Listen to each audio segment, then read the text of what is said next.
Onua Showtime with Mac Brown. If you're the BR 7 p.m. any question the BR 6 p.m. Ewo Onua TV so. Numeko amaso ya saying. Eye high sense. Holy Black Coil multi-purpose insecticide spray. Obuase. Numina wumu ankasa. Sankofa natural spices. My life insurance. Wallace.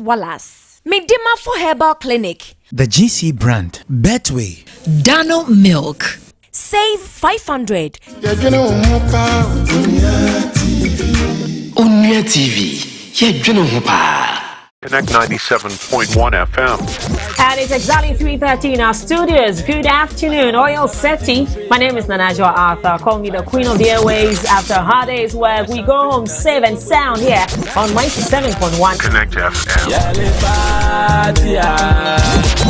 Let's hop in my Maserati. Baby, hop in my Maserati. You know, this is one of my favorites, Maserati live on Connect Drive. 4 p.m. Konkonsa Scratch. Oruba wabaka yenesana yesi komo no bonyume pemozamo on Bomami here on 97.1 FM. Why the party there today? Hey mama, hey I ever say. From Monday to Friday, 3 to 6 p.m. on 97.1 FM. Connect FM. Onua Sankofa Festival Trainers Activium. Hey, ahini yakono. Aya anglo ahwani yako. Onua Hogbechocho Festival. Ebaso on the 3rd to the 5th of November 2023. Na tumedie. Ehihye ada hono. Ene se ye de Hogbe welcome party kese bi. Ehihye so mi awezolo. Na efia de wiano. Ye di cooking competition ehihye so. Na kai say before de. Ye di ale ye dey. Akple factory dachi. Ao jemple pleto. Ediane noade ai before emano ensano eboye papa memreda awia ye bodwa data kese pa abrahimfo ewo anwo anyina betredwem odikro awomafia togbi sri the 10 atrabedem age ahowo efi echichiri ene benche na nanumre no jakpata bere bi omanya ko ye the music jam kese pa artist now hwani nyina baby ewo early beach resort ewo tegbi ebenketa na ne kwasi ada no eye bobo beach party ewo early beach hotel ewo tegbi ebenketa experience the Hogbechocho Festival live ewo Onua TV so any Onua 95.1 the Onua Hogbechocho Festival sponsors Lawson Direman Beaters Gino ATL and Medima for Herbal Center Onua Sankofa Festival Trade the heartbeat of festivals Onua TV Onua FM yedremo ho pa akumemonsem why enenim akumemonsem woni me ebe ya adwene se akumemonsem de eye bebre hwese be ma bi edi ni sika aboa oba bi nanso ene oba no eye nama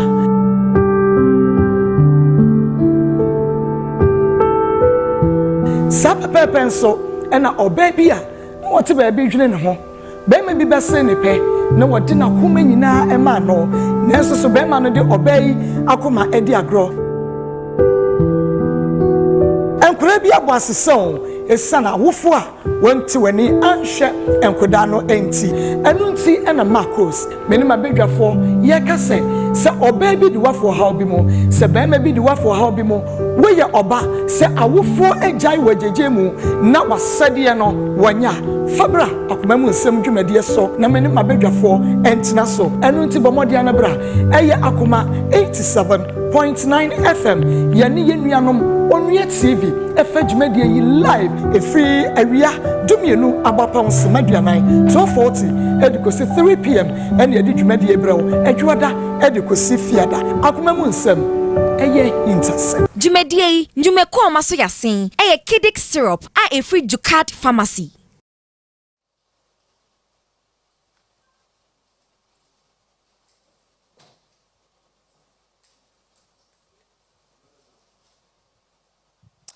Senedi kan editu jane besi ama makwa baso nkokra edi abadi Executive Theatre of Media General.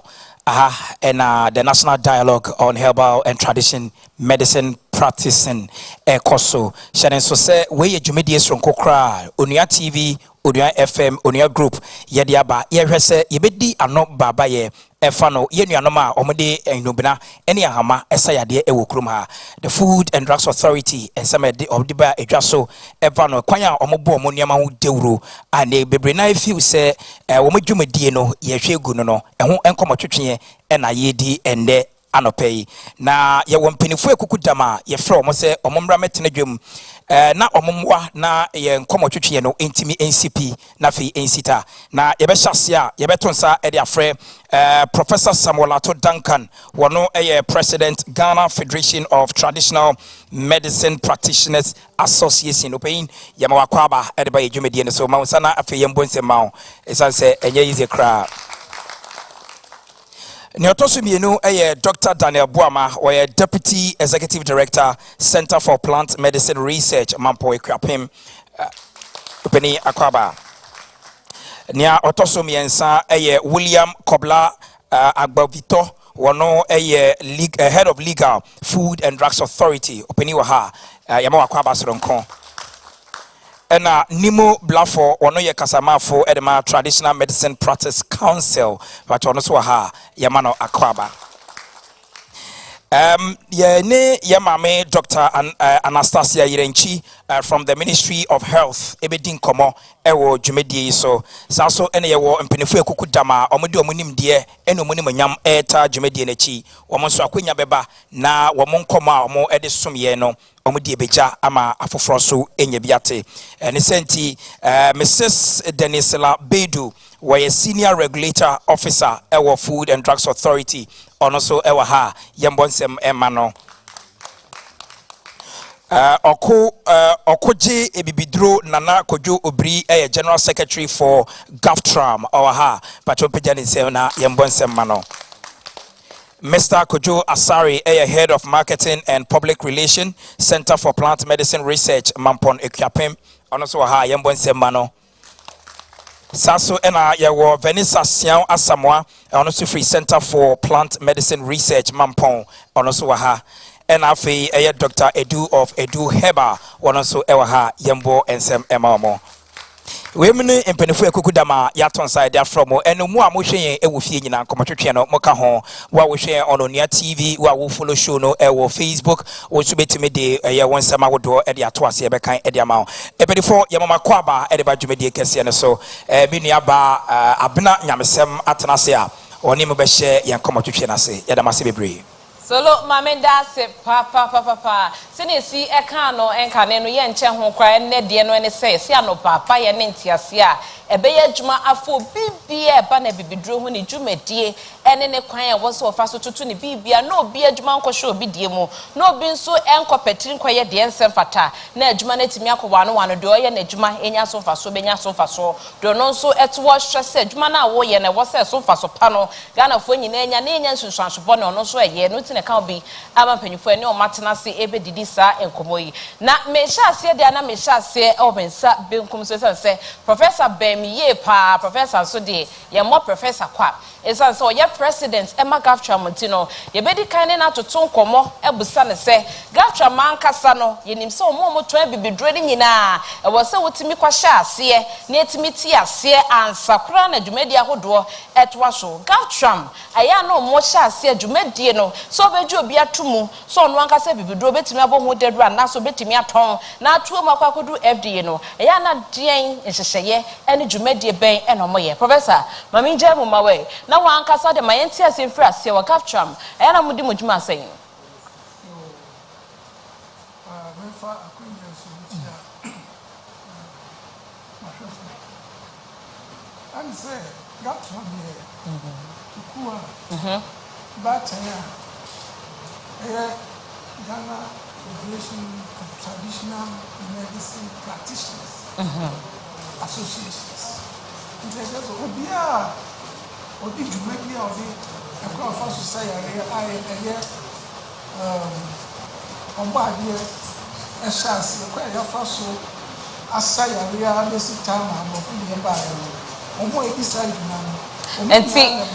Doctor Mami so wo ho kakra ema wa na yentimi ye betwa enkomo no eso Professor no Professor Facheme sa nimde na ebuye so science say ma title ni nyina bi na edi no Professor Samuel Ato Danka no na president ma Ghana Federation of Traditional Medicine Practitioners Associations enti eba no mo ton enro na ye hwe se de bibinro ebetimi asanyade a ebo se wutimi kwakon mu kuo ne ho na mo so eje wutuma nye so fitin ya na wa hyase etonro anasa wo komonten so se wo kwa akobo ho dewo na iya ye wo Onua TV Onua FM de age ato ye ho so se be ya bibia be koye ntino ya ne ye mpe ne bone so etu ba ye hwese hyehye ni na wudi so na se be ya be ton ho ase na ye se ya no baba ye pese nya tia senti ye be se doctor etimi echie mu ne ho gaptram ejumedin to doctor san so mobile gaptram ne ekuo ba tena obi o ye bi bia for practicing. Enti Professor, wo de ma min som kakra ma ye miemia homanim kakra na min tuamu na min ko Dr. Daniel Boama Dr. Boama mecha osonso na de ma min toaso na min ko William Okoji okay yo Matthias here etu de wa mento mu a sa na tenti yenko okoje bibidro na kwadwo obri ho na wontimi ensha se ma yenkomo no na yenje mu ema okoje bibidro ho se be ye ono ye general secretary ema gaftram etu twetwo for de eba no twetwo ye ne dwumidi bia no wote asenti okoje bibidro so mu ma me ne sha se ne kire mu gaftram for mu dwumadi obetimi a sha se fi bia bia professor e sha se fi no atwa ma sanse wo kan Professor Nisemo kana enwa na so wano baba we de betu 20 so my okoje bibidro yo anuanum ne dikan mechia atiefo nyina na gaftram enchia so de druba bia enwa na ye chia gaftram enti se eyesadia na te sesedia ya de nyina National President Professor Samuel Ato Duncan as started say ochirechire mu no sa pepepe na ye dwumadie no ete na obi bebisa say hwan na ye abibidro ehye ase efri ye nananom apenso na 2000 various abanya ababetwa mu ebo omho bodin bia se ombeka abibidro for abom ewo Ghana oman we mu na nitia watwakra no se 2000 no yenya Act of Parliament Traditional Medicine Practice Act at 575 ewo se eno na ebebo abibidro no ebra na sa act no Parliament pass ye 2000 nanso act na ntumi anya adwuma ma wo ntumi an constitute council no ama traditional medicine practitioners no sa akopem se 2010 ansana nyame ya adom enti it took 10 years for advocacy ansana yetumi ebabenya council na ansana yebenya council no na ye wo hodada ye adwuma sambre no siba eso abibifo drofo mu enti Ghana Psychic and Traditional Healers Association any Ghana National Association of Traditional Healers no and siba no ye gazette sa associations no omuna omuma license entimbra act no bae no Traditional Medicine Practice Council we withdraw licenses from the associations no call Traditional Medicine Practice Council ye set a board no ma ya ye di ejuma enti ye di ejuma bebre na nia obey to me aye abibidro no ansa na obey to me aye abibidro said ya emra na ekire no wo say wo ye obi a wo nimdie wo abibidro mu a wo maame ana say wo nana na akire wo na okire wo wi a esanse ya de ne ya bibidro community ene ye enti no emra no ema ho kwan say nipa miensa bi omumu mienu bedi wo adanse ansa na council no atumi approve ama sa nipa miensa na ewo emra no mu no ye one the traditional ruler of your community ohene a owo wo community no ena ne etoso mienu the district coordinating director ena ne etoso miensa the chairman of the association in the community no enti sa ne ye no a obiara obeye abibidro no esanse yedodo no no yenyina almost yenyina wo association na Ministry of Health aforme In fact, in 1999, before the act was passed, Ministry of Health, Ministry and Crophobia, in Ghana in 1999, and ye crochet associations. By then, your associations be brave. Inti ye crochet the then 10 regions. No, the associations now, ewo honi no ye ka omu boom. Ye 6 mother associations, and ye other affiliate associations. In the other affiliate associations, no, so be count ye forming GAFTRAM. We were having 23 different associations, but 6 mother associations are mother associations. In the woman and a form GAFTRAM. Now, answer na ubetumi akase woye edru the community ruler and I say the chairman of your association and I will say who say adwuma nipa yi obey investigation in our grounds not the about region na region so I follow up region ye follow up no nature say omanya kwan na omwatumi ababe license enti saa na ye na obi bebisa say edien ene ye akwansidie ne say ye abibiduro no ye wo yen side your traditional medicine and your herbal medicine. Herbal medicine and no na the first started at 305 FDB for act no regulated herbal medicine and later ababe at 851 Public Health Act. And there were 2 regulators and there were research institutions. The same Mamponse, only a research institution. They are not our regulators. Sa enkrofoi ena yeni omo edi ejuma ewo oman no mu a na eba bedru sese enti se obi bisa ye were different between traditional medicine and herbal medicine and a traditional medicine okoje bibidro wo de mami ngina wo ho wonche mu no emu address kopa yen samra president ho na prof entimi enshom sene wo secretary esi aka no wo shom aden na wo so wo ka epi ne nsem ne so. The senior General Secretary Akano.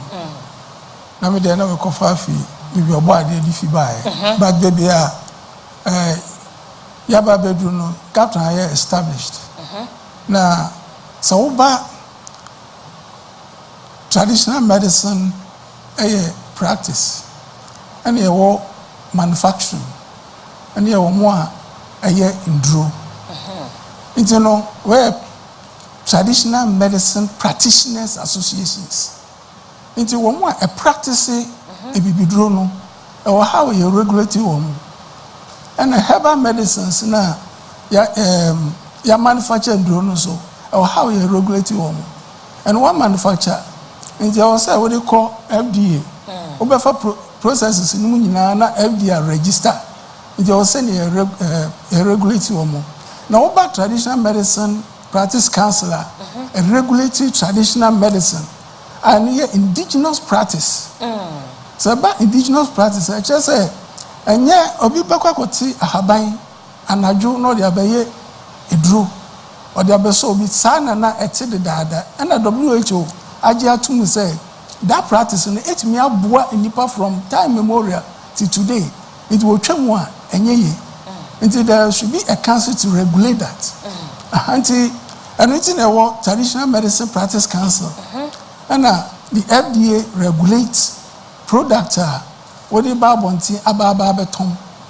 Intia no na ne herbal medicine who produce we are not the babonti beton. In this who produce we na so obeton amankofo dia. Na we say what they call FDA or hwemu we na who use o clinical na say we center hona. Na we say first unya FDA number and that must be regulated. Now the point here is how can we are talking about traditional medicine practice. So how can we regulate obia oko baby to say jakan. Ghana obia na mubua oho na yedeko. Asoja for him for biography abochedi nipa ne ba. Oba endo ni ye register okwa abema no akotete. No the friend no the assassin or chichira na how do you regulate that person? So, Nindro, Nunya, the other called FDA, who register and some of the Ejuma. So, this indigenous practice, I also have shock when first we regulate and comfort.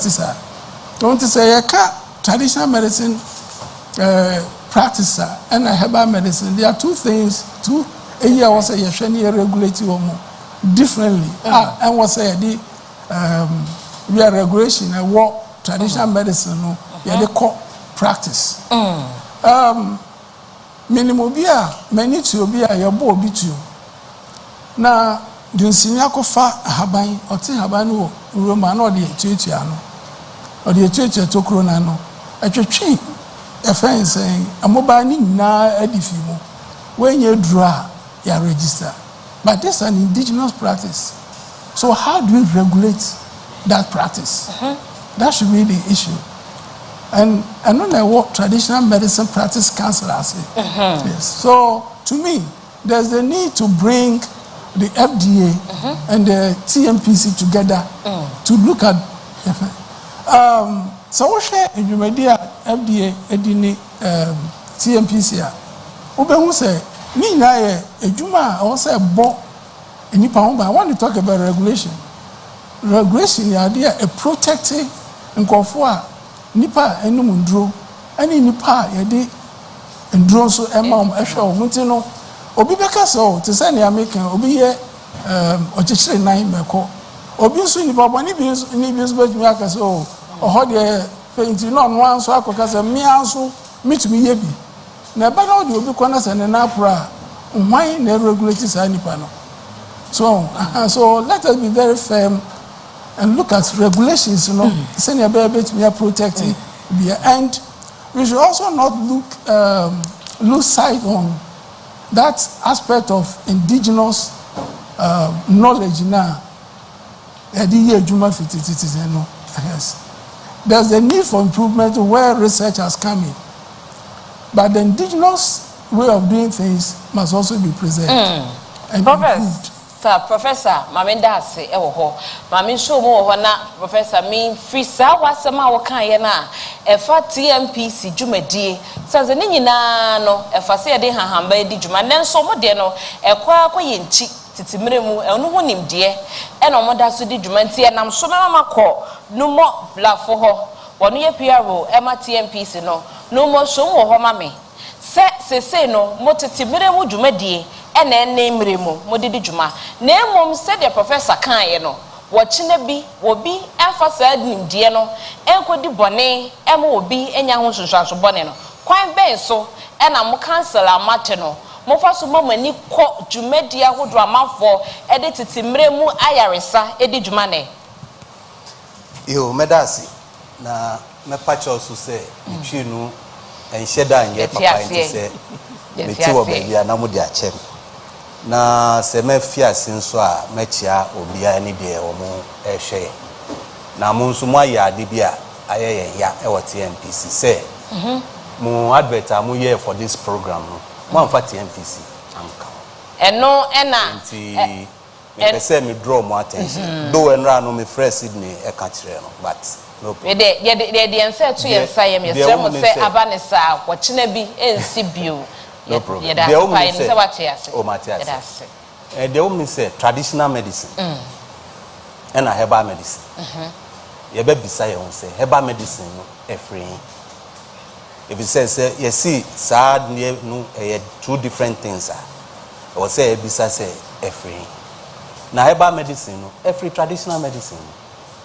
If you say traditional medicine yeah no yen ankasa yen nim and say yempenyin phone bi beka say ye suswa no be won say na ya di ahaba na say odido anambwa na ya anua na ebi anopa ya saka krama o yem stubborn boys ni there sometimes na adani ntokwa enti sa nyama ni nyina mu na free e na afi de ban say say sadia e betumi aye na ye di agutu amu na say ye di aye nku na say di aye bibi ama ya ton enye say bia wo bekọ dinsini bi ho ansa na obeye saa edro na ama enu nti na ye wo herbal medicine nti se na natural mu no herbal medicine no die ya ye egu store mu a upa na wakoto but say cancer traditional medicine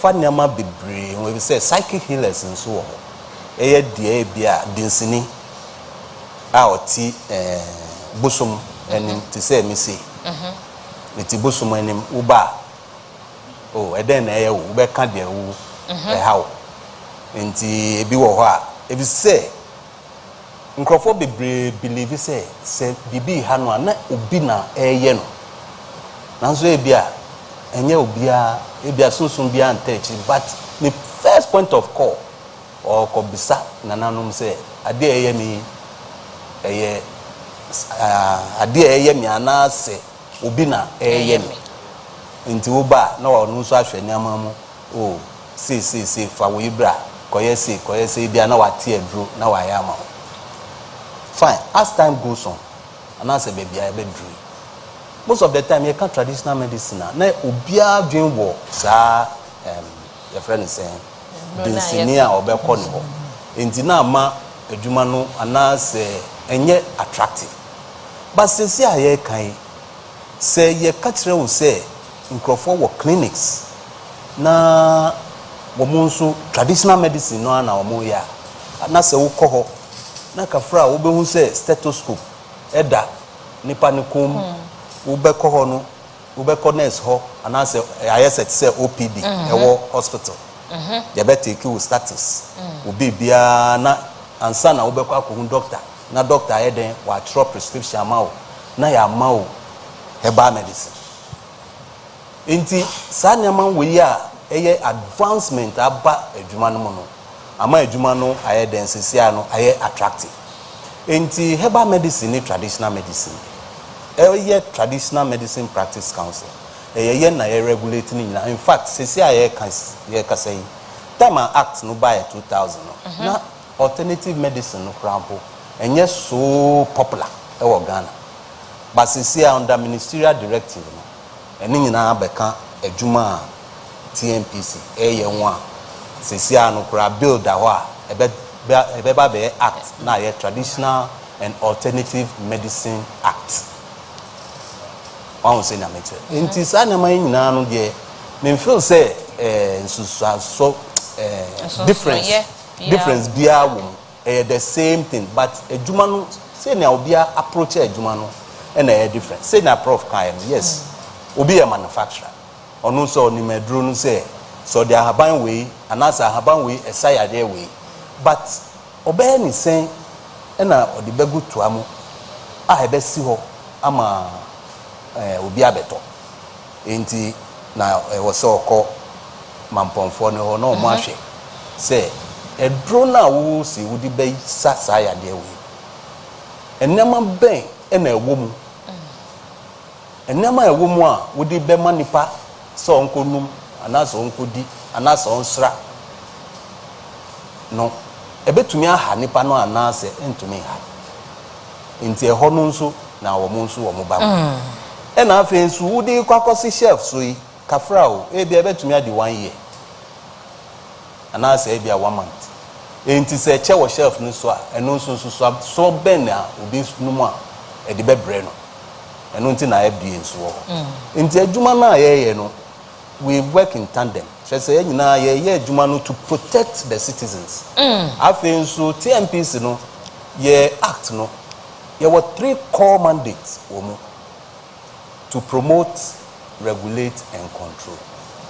But no most of the issues now call regulation and control. But the promotion also into promotion no na am say advertising no ba ho no ho so ye beba ho ne atimi ado eho asuko nti asema wo kan ye nso ejina so ebema ko Dr. Daniel Boama ho one deputy executive director Emma Center for Plant Medicine Research mampon ekuapem doctor se ne numo si kanade na che se omode nka Gaftram any TMP so medjuma ne da center afo na ba ko na se me de me kwan be fa ha ena obi nso so kire se me so metim na emu mansa na obi nso benya akukuduro hu se de me yei ena me kan nyina no aboa e de aba be ye aduro no mo so mo wa asudie bi wo mo so e wo se mo ye ansa na nipa no e be kwa koduro FDA ho no de na ya na mo ye e ma koduro FDA ho mo so etimi etintim so ma license yo mi aba me da si afi mi din che fi mampon ebra obia joso yo me da si na se na nkomodie na ekoso na ya ahumka mi do na mi say pa chance na me ekoso ma mi herbal medicine and traditional medicine. So I mean perpetuate ni nyina traditional medicine. Scotty or the aboa na di o kopu na kofa nwura ni nyina traditional medicine. Na mo yo mo ahoro e bi ni herbal medicine. Na mi na me say okay say no herbal medicine adorso. Nti na bia mo putting more emphasis on herbal medicine. Na mo there's another one I mentioned, complementary and alternative medicine. Where ye di boa ye won ankasa ho. They say herbal medicine, acupuncture is complementary. No if outside na nti na no ka say ye be mbra na the regulate we ni. Na mom ni nyina no answer we do product be call FDA na say ba Mampon Center. First in the friend Center for Scientific Research into Plant Medicine. And they at in 2011 on my society Center for Plant Medicine Research. Binum bin say CSI, Council for Scientific and Industrial Research, but different agencies, and we are under Ministry of Health. It is how do product bar say tisenyo. Yeah, they share herbal medicine. It's how do they say abodua. You bit my who be grammar. So they are born na dream nearby. You bet you bring them mom, yeah, how they know herbal medicine so. Into what the bar, a herbal idea, you bet you should. Name mom paper, yeah, horo, a juma horo, miensa, we do now the bar. A don't know the bar in so. A bisu a nitty crying to say, the hour, was also herbal medicine. Name more difference I've been only say, be out the back one. And I say, we bet testing, we say, acid, net is saying, and I base, say, a career, and I say, Yakaka. Your bears and your minion, and I share color in your near. If you saw the bar, and you need to necessarily a bet you say, and you need to say, and to say, to say. It's a bear in your sanity, I'll push it with you. If you didn't know, you may have miansa. You better share because a drone are caught it, you know.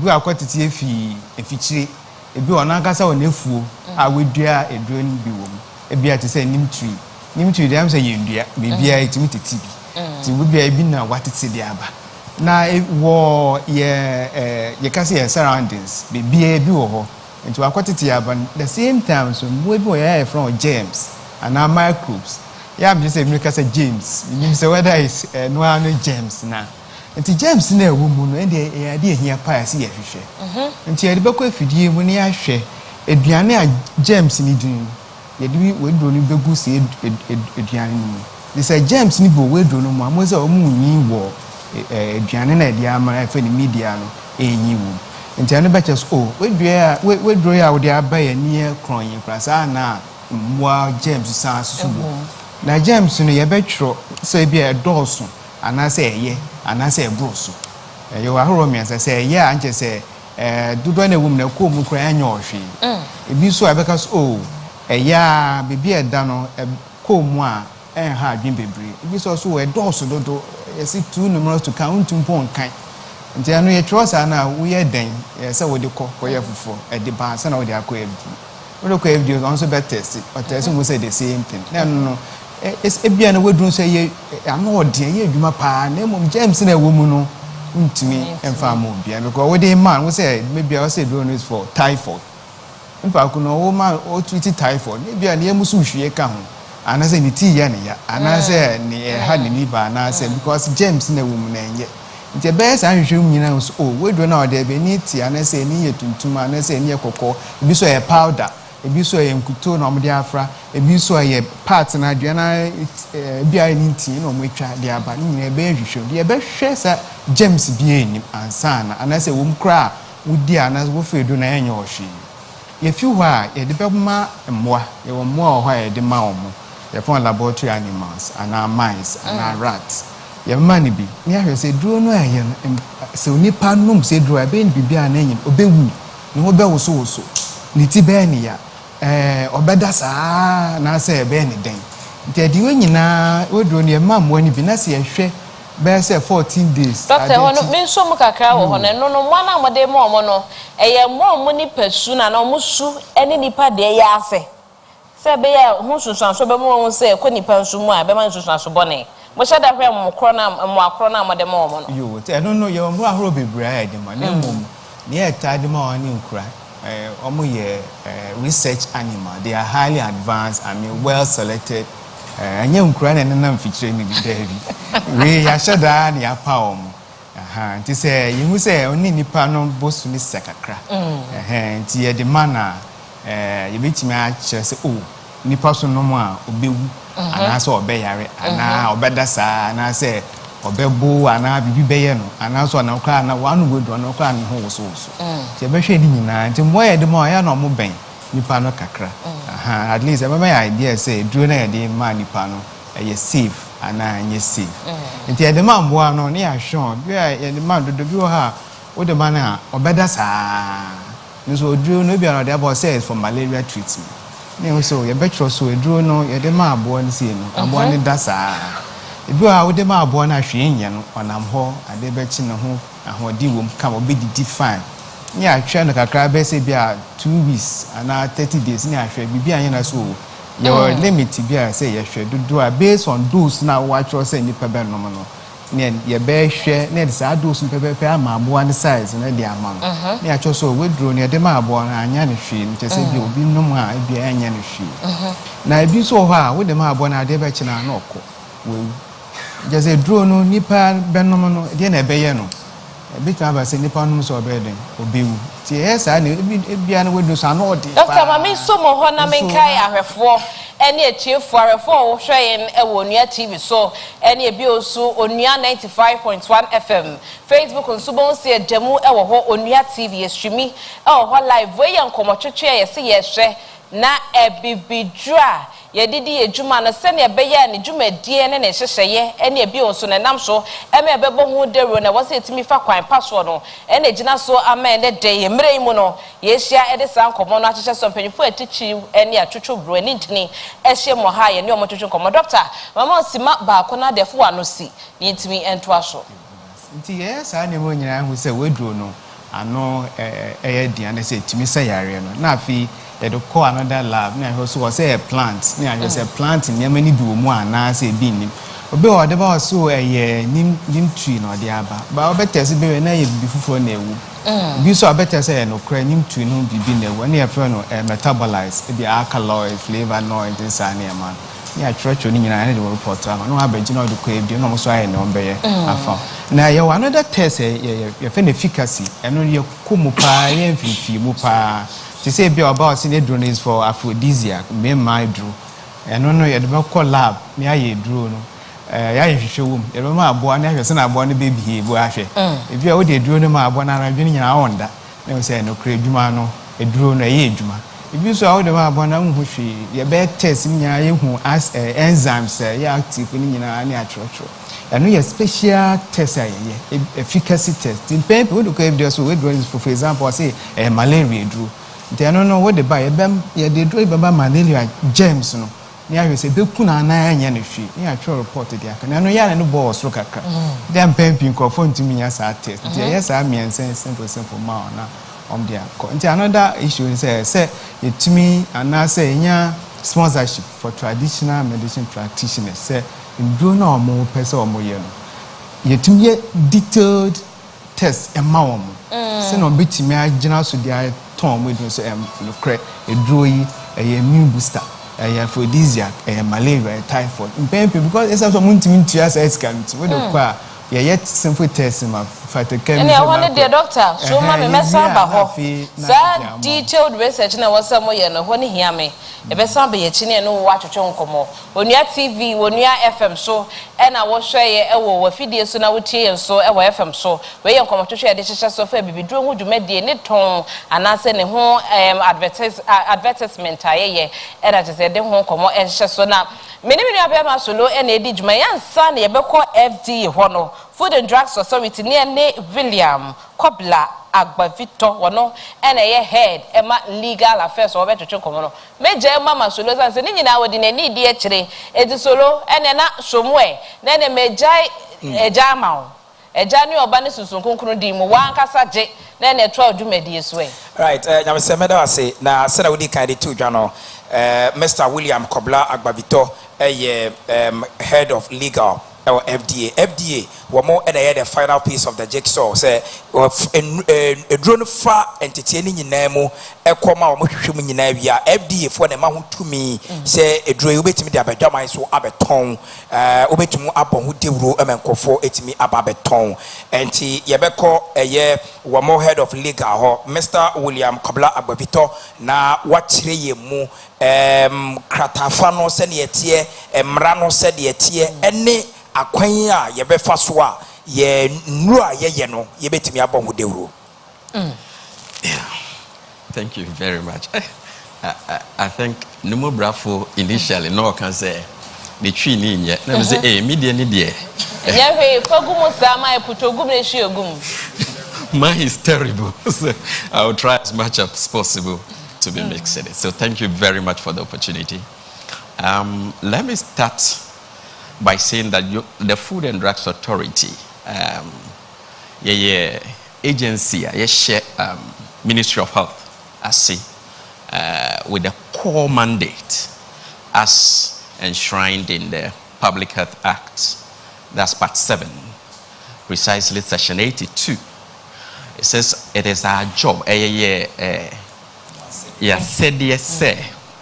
will ensure that we will provide and enforce standards when it comes to the sale, advertisement, distribution, storage, importation, exportation of food, drugs, herbal medicines, medical devices, cosmetics.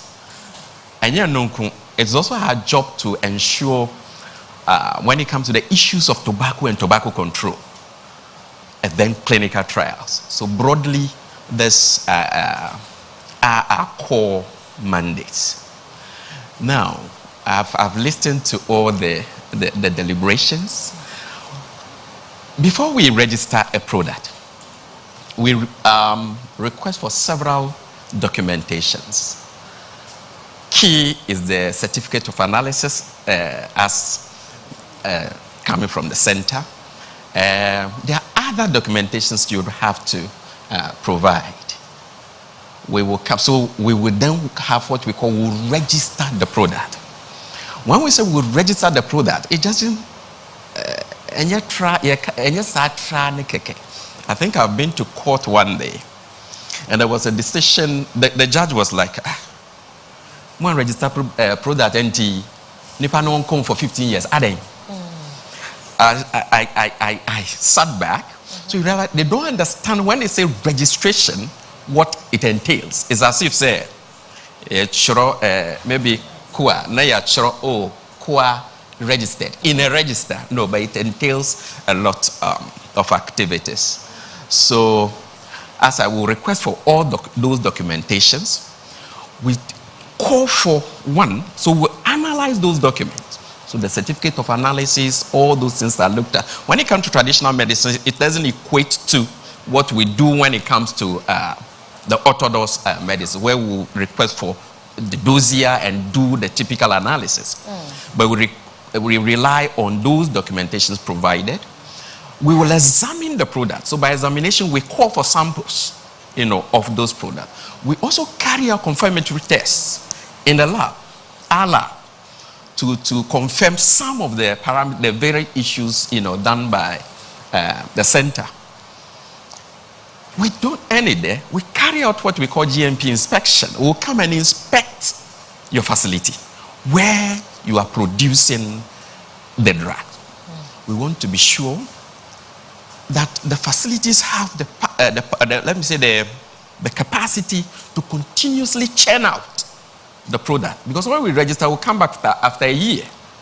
So if we say you are good to go, within the year, is that those facilities, the environment, are they conducive to produce the quality product you submitted, to us? So we do all these things before the product is finally registered. We don't end there. We go out into the field from time to time to pick up, products on the shelves.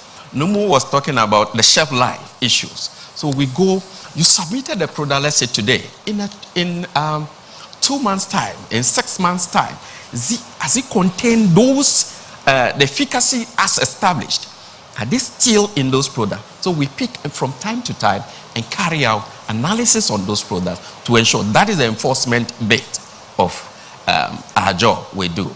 So basically, these are the processes we go through to ensure that products as we have them on our market, and when I mean products, those I mentioned earlier, including typically the herbal products, that they are of the set quality, they are efficacious, and they are safe for human consumption.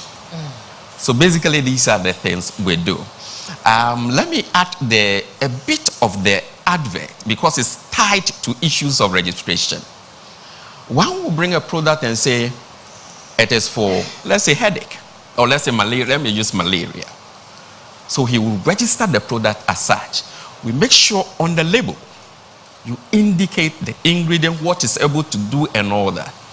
But in the course of advertisement, the person will come and say it's able to cure diabetes.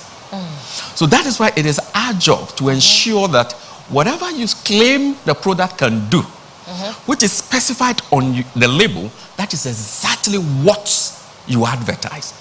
And again, so we have the process of registration, which is one. So we would have registered the product. But this one don't have labels. Understand? We'll give you the registration number that this product is registered by FDA.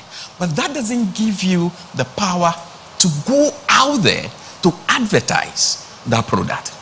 Because registration is provided for under Section 118 of the Public Health Act, which is the process I went through. That's the process we'll go to have the product registered, and will assign you with a number.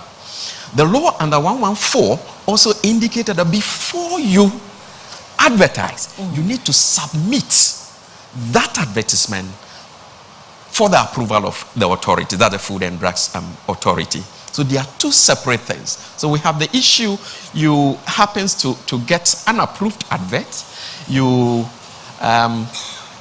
arrest or whatever we've done, and the person comes to the office and say, no, the product is duly registered. And we say, no, the product is registered, but the advert would equally yes, May I say? And so the me patch say, so you can registration is one thing, and you can approval of advertisement is also another thing. So you receive two separate documentations from the FDA in those regards, and that's why we have problem with our media partners or houses, because the law says that whoever advertises, a person shall not advertise. And when the law says a person, he defines the person or the law defines the person to include a media house. So we will not hold accountable only the manufacturer of the product, but we equally hold accountable the tree has gone back. So yedi ni pakrona or the product no ebresa and all advertises our product no yeni ni bedi na yeni a friend say media house no so edi sa na mrani kan ye say ne be ya I think that will be sanity. So basically this is what I will end it up now with based on the question. I think we'll final opening remarks now. I made a lot of insight, and now you remove straight to the bone of contention. Efano yaridoma mo de babo nten say so be the drew bamo ho and I say or banamu man no kwan so nkoton ne drew yaro bi wo ho a wontimi mbɔ ho dini and I want to mean kase or kwa koton obetima sa ne drew betima sa ya de no. Now the bigger question is more as FDA say a drone bamo ho a me sure say omo amudi enro ne ba no usually omo ka tro say ye drone etumi sa ya de etimi sa ya de etimi sa ya de you o ma yet ase say mo di come lab mo akasa mo personal lab ekoye nhwehwemu ehu edro na ho oden say yade na nipa ne de ba ye say edro ne betimi asa no etimi sa na entimi nsa ansa mama ho kwan a register edro no na yede akwa abonten.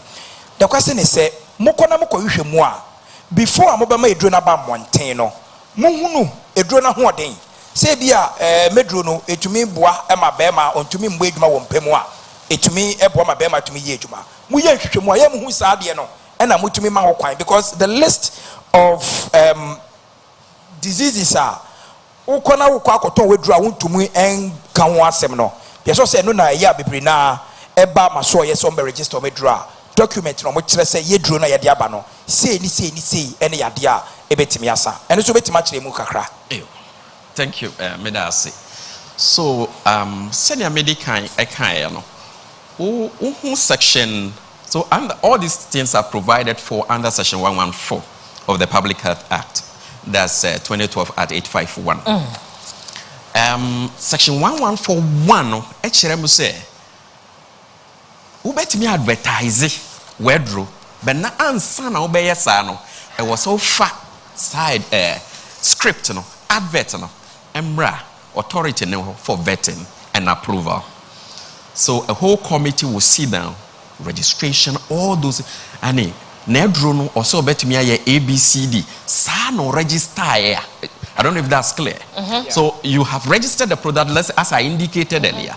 Let's say for male vitality. Is it true? Yes, registration will affirm that yes, this is indeed what the product has been registered for. But Uber section 114 subsection 2 now. I don't know say yes. Who point say ubetimi abo wedro no ehun dero. Nemum diseases beer into na direct you equal schedule 5. Disease beer equal schedule 5 no mono.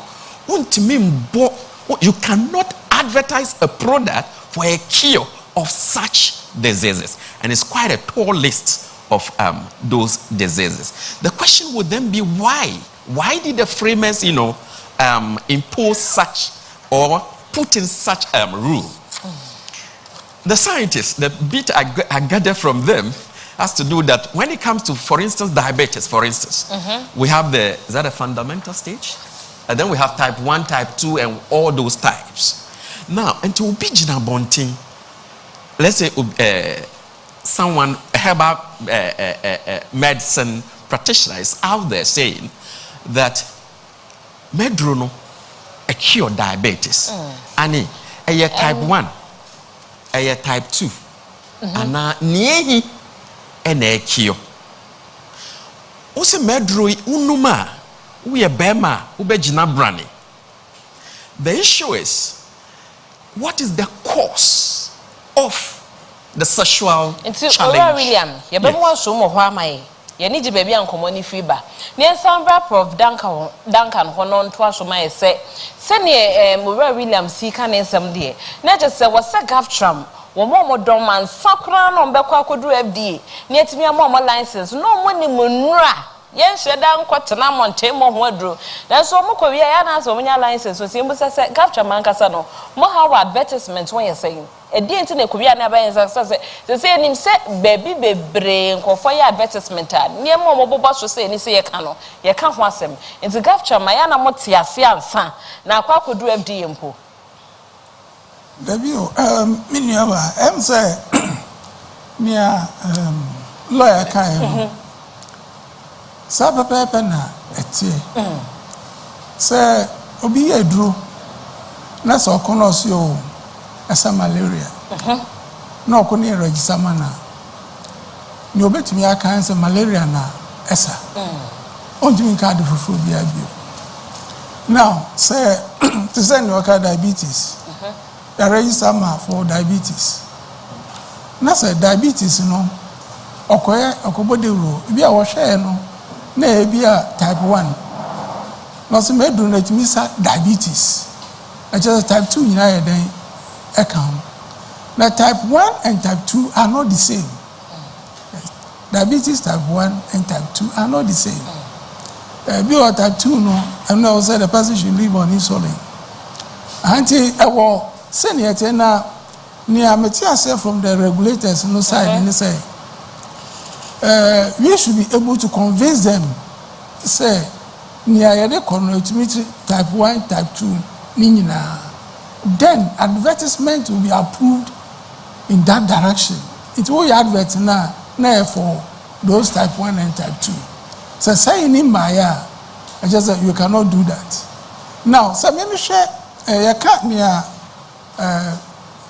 traditional medicine, for instance, regulations are owner in Dura was a obodia. I am too limited to Yarianki to be malaria. Yarianki to be coming now, can want someone and ye. Now, when Gautram, I say, a dinner because I can't say, I shall say no. A baby drew Nina Batanko, the mouthpieces, the Gautram. Into Yana, yes, I say, Yaba Bob was in Kitamudi, Air Cosuno. And the Traditional Medicine Practice Council, they engage the regulatory authority, the FDA, to go deeper into near what's my embody, you know. I didn't in a young to me more. So, my father says, I'm here, Obia, me treating diabetes type 1, type 2. Now, that's a more facility as an indigenous practitioner. Now, I say, me advertise and year, dear Ben, meet me. Just the teacher on Saturday, a guichi. Or to Mr. Stroke. Yes, boss be a ye. Now, and only when they come to the practice. But when they are near or can in draw about outer, if you are advertising and also can and you also walk. To send near a Mampong Center for Plant Medicine, kind of. Acquire FDA register herbal medicines are different from acquire register orthodox medicines. Where no Sabia, Nim tree, and I would hear we drew. What the common pomia analysis we microbes be acquire FDA based upon the pharmacopoeia. They issue the data for several the WHO and they say you can register it. Now, when it comes to efficacy, you should go to another level for the efficacy to be actually properly substantiated. So, once a baby out, a baby and you papa no, I withdraw. Now, if we are able to do all those things, then there will be no way FDA can say, proving this in now, you cannot advertise. One year, Prof, my main child show her. I mean, call near Bema, no more plafo. No more. Say what ye dear, unia Bema Prof for kind dear. Nature some more cancer practitioners, no. More how our advertisement to a dinner. Yo, if it's said, we didn't know a no more blafo the third. No more blafo the third. And one. No more blafo the third. Ramim Bonami Sisuye, no more blafo the third. Yenso ye wo or how be a was I on. If you say ye were products and I were practice. In the FDA no, on the all share product. And at TMPC so ye share practices. And on a me ba so say ye no ye core mandate no ye mensa. Now first mandate no ye to promote. And how do you promote something? A practice. So one year advertisement. A bear send and nipa be who say, who ye are there. So one year publicity. Be ban send or be who say, who ye see. In the honor na yenso as TMPs, ye war how kakra say. Yes, I shadow 5 now. How far was the consultations? So wamuni yen nuanum practitioners no. Et nasi, et realm senior legal. Say diabetes beginning any type 1 type 2 na say bia nipa no si na aduro no esa diabetes a omo di ni betna si na omo a kire ni say on hwe say e type 1 and na say type 2 say na ebe ya okoye advertisement a obeka no specific say medro yi esa diabetes nanso e diabetes type 1 and as a senior prof kind will be a stroke. Na yampa enro wo ho bebre a ye dey stroke. But and see shelves so obekwakoto a practitioner no na se wo kɔ ne ho a ɔno bɛhwɛ stroke no die ha wo no pɔte na wa hyɛ ase ade drama anase exercise anase die ɔno ɛyɛ na kafra wo ho bɛtɔ no ɛna ɔbɛ ɛno ne yɛn as TMPs no ɛno ɛna yɛhwɛ hɔ enti most of the time no se wo mu ba na yɛ kasa ne ma na yɛn so ɛha yɛ if you say I say sa promotion beat na ɛwɔ yɛ act no mo no yɛn ma yɛn ɛmfa di dwuma I won't say na me tire no if you say we are supposed to promote the practice enti say be promote practice na then sa nipa no on kwan say yɛn as TMPs no yɛn so yɛ vet ni advert no na yɛ man approval say na ɛbɛ ya obetumi aye sa advertising enti recently no ya year guidelines bi a as at now no is just remaining approval na ban sa dia after the advertisement for practice no ebeba TMPs na yɛn so ya ma wo ya bet na ya ma wo approval say na ebe ya enkoba ni say nyina ya aban adwuma o ebi say yɛn so ye what Ministry of Health say FDA ni mamponfo no yɛn nyina ye wo Ministry of Health ase but our ye adwuma ya woni dwumadi a wodi wo kwan a ebi say one hwe ye na e bia ye gya ni nyina ma nipa ba kon e bia na ni be fa ye ma bebre so nti na ya chiche mu no nti ye de no mainly for practice nti say wo be hwe kra ye license no nso wo be hun say nkrofo bi etumi omo abaye ho say o ono oye indigenous practitioner oye shrine treasure ono otibusumu abe amani license na wo be hun so TV so say oh ono kra aban ama no say obetumi ayesikadru meanwhile your license you find yes kadru enti so share license no so ya disclaimer also say license we is not for money doubling lotto forecasting any nyama bi no say na be ya obi ntumi nkuta sa license no emfa nkosi bi sa adwuma no enti practice no different from the product say practice no enu dey obi experience or bring it to bear on the people and as a client ebeba ni ho say oh ebi am yare stroke na stroke no so e wo mo different baby intini na no for me no de me ka say me pa mo cho say na ebe ya adwuma no betumi akoso yie no na obi nkofili say ebi a ono ye se ne kwan say e ma na di na adwuma na obedi ya wo ni mu no e wo say yetumi kire wo mo ase say oh say eyade we ya ebi ayade no ewo mu 3 or 4 different types nti wo say unya direct potting yade a wo kan the type potting wo ko advertise no say na ebe ya enkoba ni say obi besi anasa obi bedwin say yesi ni ho kwan no mo medase no nti ne nyina yesi e kan ho abom adi say adwuma ye wo yinuanom so e wo fia say to South Front City so nipa dodo na so wo so a wo mo so eni o mo di nsa wo so pa say Miss Denise Labedu eba na FDA eba na say yenye regulation na wo bon homodem pa no ho dwumadia na odi okoje bibidro kra de wadika akasa twetwefo e ma chese gafcham eni panyufo ahodo e ka ho mo nyina to Dr. Edu ade before ntimi anye ha Dr. Edu yenye wude no mo nyina wo happy na ye shida ko nipanim solo Mike ne wo ho enu nti ni afro bi aba ene etira se me de nam ye se working together to promote and not to inhibit our heritage. Nti adwuma de beye na emom se beye nyina nkabom FDA ye ne de Ministry of Health so mo act ho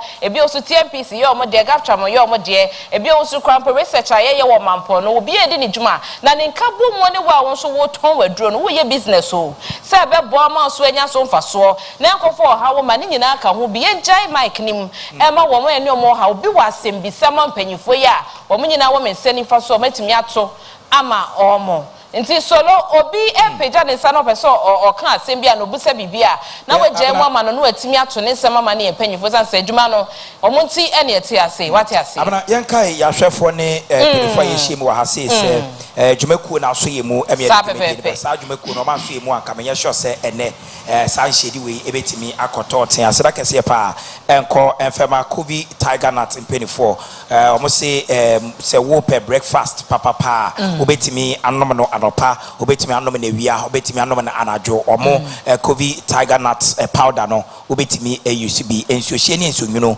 wo de fra obetimi anom ebeboa wo ye pa sa so na ye papa ba ko Dr. Sharp ose kona so ye na kwaje ayarehwe yade de me woni pa ho ewo mpam obetimi atena se na aye dwuma den pa ade besa no na woni bunyina no eduregu okọ Dr. Sharp omo wonfidi a omo do be fam ehu bebia wo yare no etie na fe omo aso ano ede amount na okogie bibiduru ewa ha wo se owonsem bebre na wo pese woka enenti openi se ka se hu ewo mu a metrew me yenti oni awo so pese wo de fida so loya man panyifo ntia se we ya sembisa se be ya panyifo benya adaje etime yi anu amom ntia be so mo a wo je mic na ye masima ba konchenchem so na onua bi nso wa sembisa watime ebusa na panyifo yi anu amom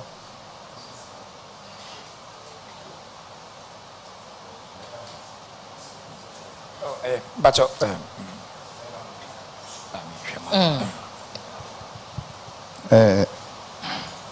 yedi kan beda obi bia se ewo ha emi se nchechiremu kakra na ewo se mitumi deba mete ha se me na me represent abibidrofo nyina wo Food and Drugs Authority me rep am represent omo ewo ho ewo omo jumadia omo di e 33 se board member and at the same time no me wo ho me wo standards committee ewo traditional medicine practice council no so and me answer na me general secretary for the federation enti ensem ni biara eba ebi wo beto makwaso enti me de na enye 1 minute yedi kan me pese me ma obia te ase se sisi ayetna ahaye kan advert ho asem a the nobody be to me advertise for diabetes whatever type of diabetes it is obia to me advertise because there are reasons for it. One, adro obia ni wa nadro even akọ approval say when you approval for diabetes na wa ba be advertise DNT na etisa sebio research institutions in ete ho no as at now they have not been able to analyze any product to the level FDA betumi approve no say eye diabetes say eye hypertension say a typhoid, say a gonorrhea. From where I sit as the general secretary and rep of the people, there is no product. Entino, looking at what is on the paper, schedule now FDA for air canon. None of my members qualifies to advertise product for it. However, advertisement now was eba esono. Practice and the practice in so krata ekrami there is standards at TMPC yes set standards for practitioners as to how you can advertise your practice, and advertising your practice does not include the product because they are the core mandate of FDA and FDA for so no product no omuma approval omuma advert approval. It is o advertise or practice alongside with your product. Fakoma FDA for no more approval za advert no emau. But babia metia ye can say obia ono oye purely practice. They said I'm a president kan no. Obu ohwa anajo no na asema naba na wagura enwuram na wakwakote ahaban no no de ababesa purely practice. Or no ne advert yemu no or yen say because a nina abu no so no adrobia ni FDA for sebio chronic disease adrobia ni ho omo approve amai. It is we hide behind traditional medicine practice act no actually say for practitioner no who to me esasa yare we so what I say enti no asema ye kan and the pass me trawano na the pass or more dom ko no so ha say it is any way aka no matiase o monim mo se ne mudwumedi si ko ne niema ne o mo akwanya womotimi advertising what they say the near cano yenja mic nim emomo na asembisa na nsembisa wodo na ebi wo hɔ wɔ saw crowd bam na watimi yoma no ye amaye solo enti yenja muma woma eni omo wo hase no wom ne eni omo di dwuma no bi krachi bi nso wo wachi ɛwɔ hɔ wono nso wa asembisa na womotimi for asembisa nto panyifo anim yo edamase Pacha no ano no ko yeto nka. Yo medamase ye frame Peter Kobna Igan. Pacha no apagya ni mu kakra amaye. Ye frame Peter Kobna Igan, national organizer ma Gafram. Me pamochao senior ye president ne general secretary e kano. Nduro no bebre wo hɔ a eno no ye ma ye kwan ma ye modimpo. Se obi yare a te se ebia gonorrhea saa gonorrhea no ye ni ehu aduro wo FDA FDA for a register na emom sa wo ba yen aso ye hode a ye wonduro a ye tumi de hwa saa nipa no nti se ye ka advertisement a FDA for betumi aka se eye nduro no ankofo a register no de ana se ne wo mo regulate no mo me ye nya eno ho advert a eno no ye soronko na emom nia ye practice no de esese eno no yetumi ye eno ho advert no na ye ka se wo ba ma so ye a me aseme esi ma so ye a metumi sa yare we metumi sa yare we eye no kre ye nkrofo ni bebre wo ho a yabo obi tuo mpoma ne nemu ebu no wo mutumi tete haban edechi emese nipa no ne nan no etoa enti sa wo ka se nipa no mane mo nia otumi ye no ho dewuro di a ebeye den na obi wo saa ohaw no mu a wotumi ehu beebi a ehese okọ na onya na yaresa ma se we de ye esolo ye nje muma owura William ntem no ntimi nye no ho anoma ye ntem te se Thank you very much. I would want Mr. Obri to answer that, then I'll compliment. Yo, and then Mr. Obri, somewhere. Yo, me pamocho, nia ye kan eni se, madikan aka, ena endrako, nena zakra ye wo central region, ye training ma ye nkrofo, ye kachre wo mo. Ye say, sebi you blame ni nyina no, free young practitioners no, die bintina obi entumi and nya gonorrhea edura FDA be register FDA for document no mo pen ye ni bi a research institution e wo so mo de maye omo nya capacity omo de be yes research on ete on wi na wa bisa no na nya tabo ma e be ba ho enti no this is said the organizer no aka no ne de no yes ye was standards wo ho traditional medicine practice council yes say wo say me clinic say one ukoko advertise sa ade na nipa no ba na want to anya so nipa to what anya wako advertise ade no nipa no ba epia want me anya na say nipa no ba wo clinic ho te say dia ye ka no ye so mo ma ye kwan ye nya ye clinic advert say eye me nana obri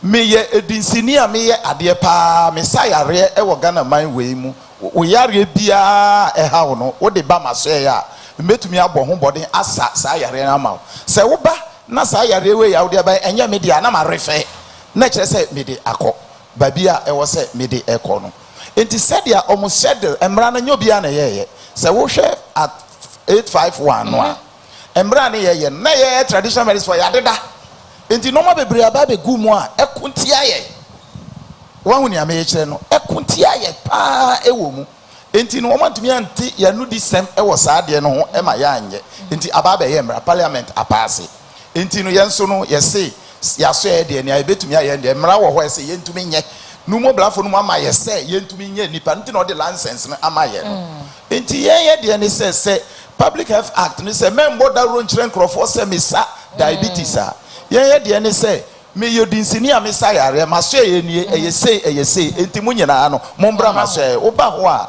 during konzo ayese wakokolebu ukodru ha na obehu department a ewo anamebwa enti saa na yenso ye ka kire ye nkrofo se tiawa mu no for now no yenye opim se omumra na ewo ho a ekyekye edi ebinumu ekọ afiase no ne ya ja enti omuma ye ho kwan ne ye advertise ye practice no say a practice in general say there no more blafo akana pepepe na asem we nyina no entwa na mmom aduro na ewo ho awo kyerɛ sɛ aduro no ɛwɔ hɔ no ɛwɔ hɔ a FDA nso tumi ba bebisa sɛ kɔfa aduro no ɛbrɛ me na mmom wobɔto na wode show TV so de a na kyerɛ sɛ wa na wode akɔ akɔkyerɛ nti yɛ ka kyerɛ yɛn nkurɔfoɔ sɛ saa aduro no mu show any medical devices it is not traditional medicine. Medical devices are not traditional medicine. Mijidi said, "Dodo na wakenida no over William Watts send oxika second no so ensum no na ntem so na doctor. Wo man so krata ne de entia mo sankan ye na mo so e business mamo. Enti business so nipa ne hia se otimi nya so mfa so Dr. Boama. Aha, we are na. Yes, ye de nya krata no kra. O ma ya. Dr. Boama was otimi ya no mo. Na enti ore William so mo ho ma ye na Dr. Boama so na ofofro so etimi ebusa na asem.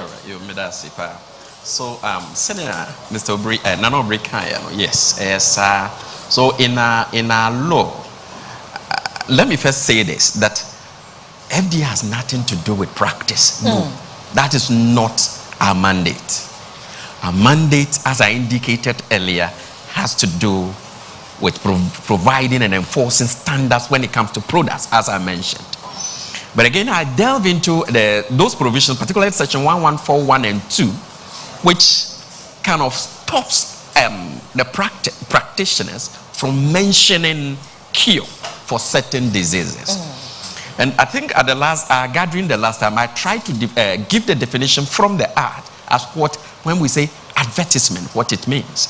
It says you cannot, anything you do by way of promotion, either directly or indirectly, for the sale of your product will amount to, what we call advertisement. So if you go behind the scene, just as he was trying to describe, that if you come, I'm able to cure diabetes, I'm able to cure this, what you are doing is indirectly promoting the products that possibly you have not even registered.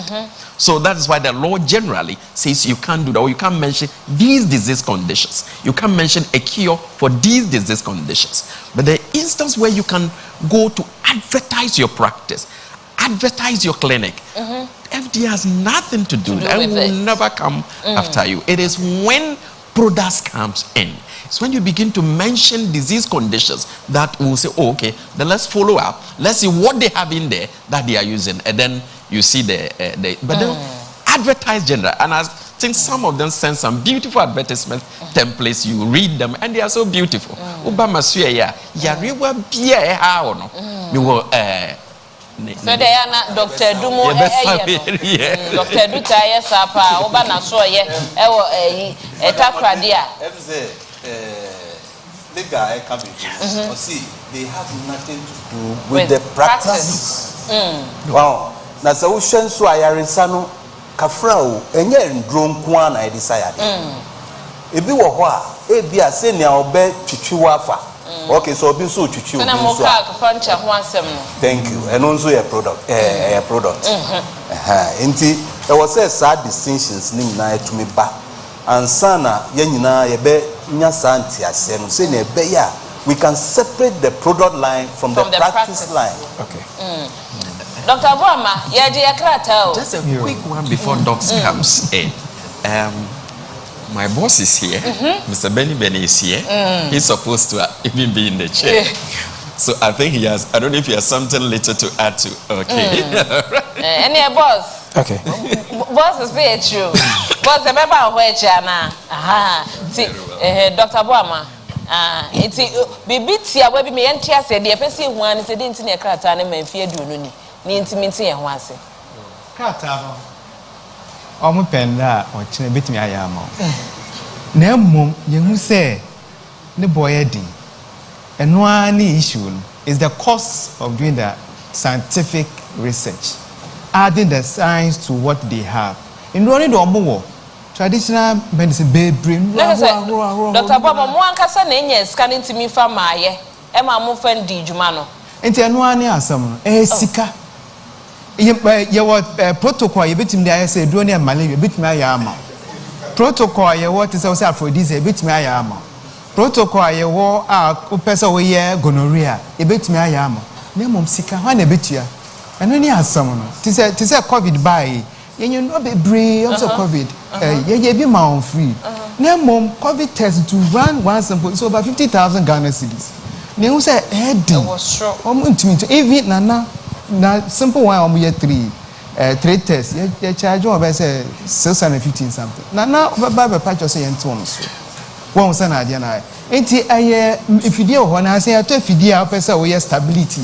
Mu say we do share life in a bedi sen.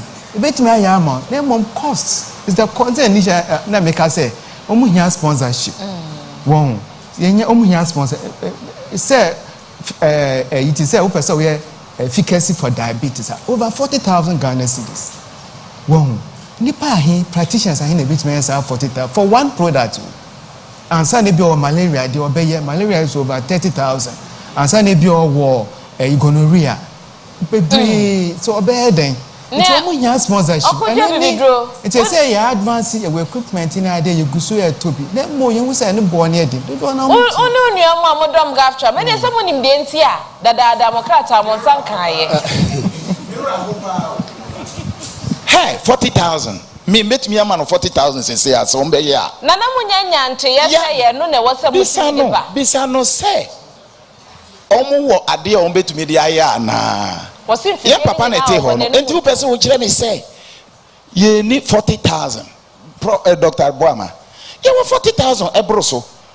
Mo na mo machines eni ho amode be ye.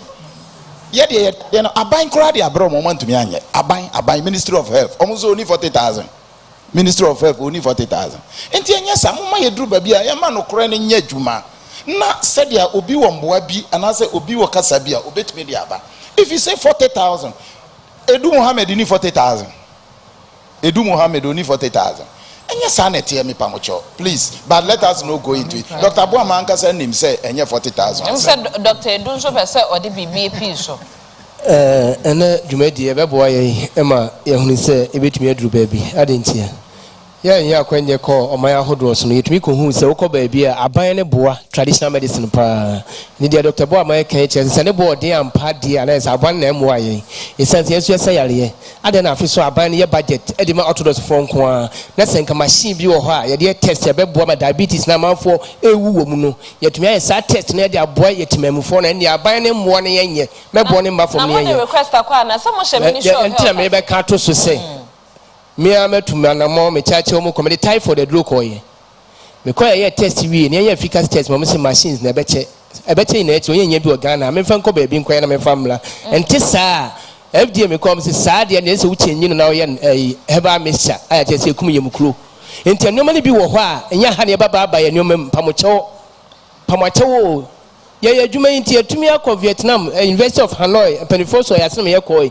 good manufacturing practice said be ya nkadwuma be di mu Ghana ha okokokoba de atie ni nti sesei no beboa me collaborate ye atumi ahiehyem ya dialogue be bia beboa ma bibidura tumpon ye nkasa ma ya hu sesei o generation na eba no said be aban no be hu se wo ye budget ye wontwere ni me traditional medicine na no ko developed countries na no de boa mo man no mapomodin Oko Vietnam, you use chemical product bebre China so sa Herbal medicine ya package ne kama o yi ya na dispenser ni so ne ya buagu ne ya tumi aya strategy mani par wo no no ho a die na hu ni say no ne ba bi free ban ye even raw materials ko aban na so ma se no ye herbalium Ghana ha dey out enlo ye de redesize ya gusu ya na wan hwe kra etomi bi etete the prison wo forest high enti we ni ba ma aban no mo set committees na in fact media journal mayade we ni yata akoso ye nyoma we ye beboa ma Herbal industry na yeden etumpon enti ye da opani ase okay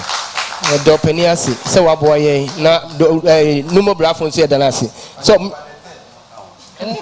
more black on collection na so no brafo the third ye da o ma se o mama difference ni ye hu no wa ha ne mom ye beka che ye nuanu na ye bibiduro no ya nkasa so advert na tom bia na akwa anim kakra ntina se beti so ya se yete kra ya ba ye diem na obegina wona wose o ya from me Dr. Adwoamoa me san ya de bebre me hada me wo me san board crazy o edina na wo so me telephone ma wo frɛ me ya wo ba obedu fi asa ya wo ne mienu ase mo hwɛ na wo ne mienu no wa nkwa ya de eti o man yimla ye de wo ka se wotumi ye na mu o man because we bibidura ewo ehihye ba bia ebo adwuma pa wo ti office kra wo ka ke bi ti o yamba hyew a ɛbɔ adwuma paa nti moma yɛnda saa nneɔma no adi na yɛnda no adi yie sɛdeɛ ɛbɛyɛ atemammufoɔ so bɛyɛ nneɔma papa na ɔma ayi so mɛda mo ase solo ɔsɛ megyae mama na ma yɛntwa yɛn ho sima ɛmmra wɔho ne yɛngu ahom yɛba a na wɔn a aka nyinaa nso ɛde wɔn nsɛm bisa no atwa so wate ase ti etwa ye ho sima aba mameka wo se Onua TV Onua 95.1 FM we ye nkomotwetwe ye twetwe FM bibidro ho kwan ye befa so betimi abo ne dero ne nyina aka ho bi ene edi san kom ye ntwa ho mra sesia ne fa nsemisa no entwa we so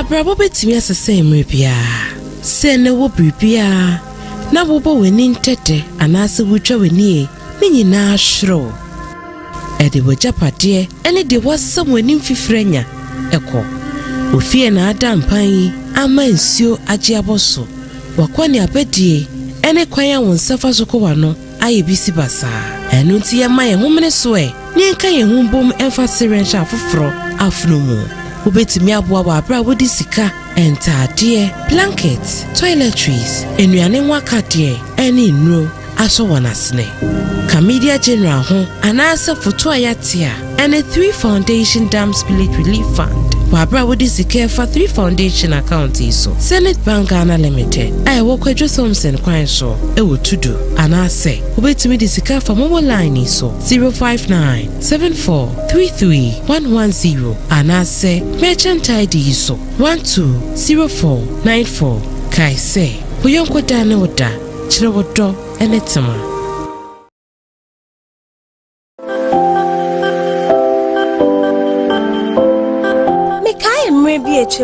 na tepia ya dabone mamichinyi no nanso ene ye chua me maximum regular hair relaxer a free olive hair moisturizer ka ho no ma brabo asesa me the maximum olive hair moisturizer no from maximum regular hair relaxer no na me dia famichinyi na se maximum regular hair relaxer ye chinyi ase adwuma ma ne yemre motso na atnetene no so kama me sanso the maximum rich hair pomade ye mi chinyi na se na amananse amanembubu na amanantetenso afeidie mi chinyi na ashrin emu so ye dru maximum super hair relaxer so ho homa wona wo chinyi na edin maximum hair relaxer because you are the max FD adwedi enkrat Onua Sankofa Festival Trainers Activium. Hey, ahini yakono. Aya anglo ahwani yako. Onua Hogbechocho Festival. Ebaso on the 3rd to the 5th of November 2023. Na tumedie yi. Ehihye ada hono. Ene se ye de Hogbe welcome party kese bi. Ehihye so mi awezolo. Na efia de wiano. Ye di cooking competition ehihye so. Na kaisa ibefu de. Ye di ale ye dey. Akple factory dachi. Ao jemple to Diane Noadie. I before Emano Ensano, a boy papa. Memreda, area, your boja that takesia pa. Abraham fo. I want Anglo and you better them. Would you crow a woman fear? Toby, Street the 10. At the bedroom, at your home, if you a tree any bench. Nana Numreno, Jack Bataveri Viomenaku. Yet the music jam Cassia pa. Artist now Renina. A baby, I will early beach resort. I will take me a banketa. Nani Quesia. Eye Bobo Beach Party. Ewo any beach hotel. Ewo take me a banketa. Experience the Hogbechocho Festival live. Ewo Onua TV so. Any Onua 95.1. The Onua Hogbechocho Festival. Sponsors: Lawson Direman Beaters, Gino, ATL, any Medima for Herbal Center. Onua Sankofa Festival Trade. The heartbeat of festivals. Onua TV. Onua FM. Yeah, dream of pa.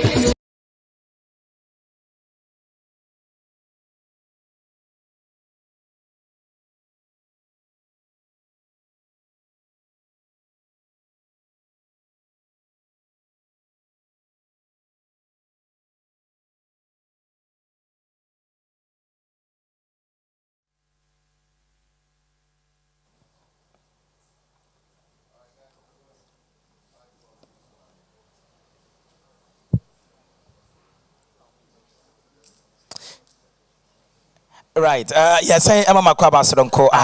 the national dialogue for herbal and traditional medicine advertising. We Onua TV and after Onua FM, Onua Group, initiative kesia diaba hwese nyina beka bom aboa ama traditional medicine no yetimi epejemu na yenkosi ya mamre ehu ekwan na dwumekwa so yemu amye dwumedie no esomo Coffee Vineyard Company Limited wamo producers of Coffee organic tiger nut powder makada da say o breakfast no ubetimi edi so hye eni so nwuno edi afra benom na fi etimi aboa sa eduro we ara say eduani adia potassium asemu ma calcium and afi iron ore ewo ma wonoma ebetimi aboa ye pa sa so na Dr. Sharp ewo Eradicasa prayer camp and afi Herbal Center we say fa we yade ebe som no odi enubina ene ahaban ebe kan eto yade na say edi amao kaswa ye new market echiri hono ma ye ne ADB bank no ene di ensa ho meminida ye adwuma kwisia da ye adwuma every adwada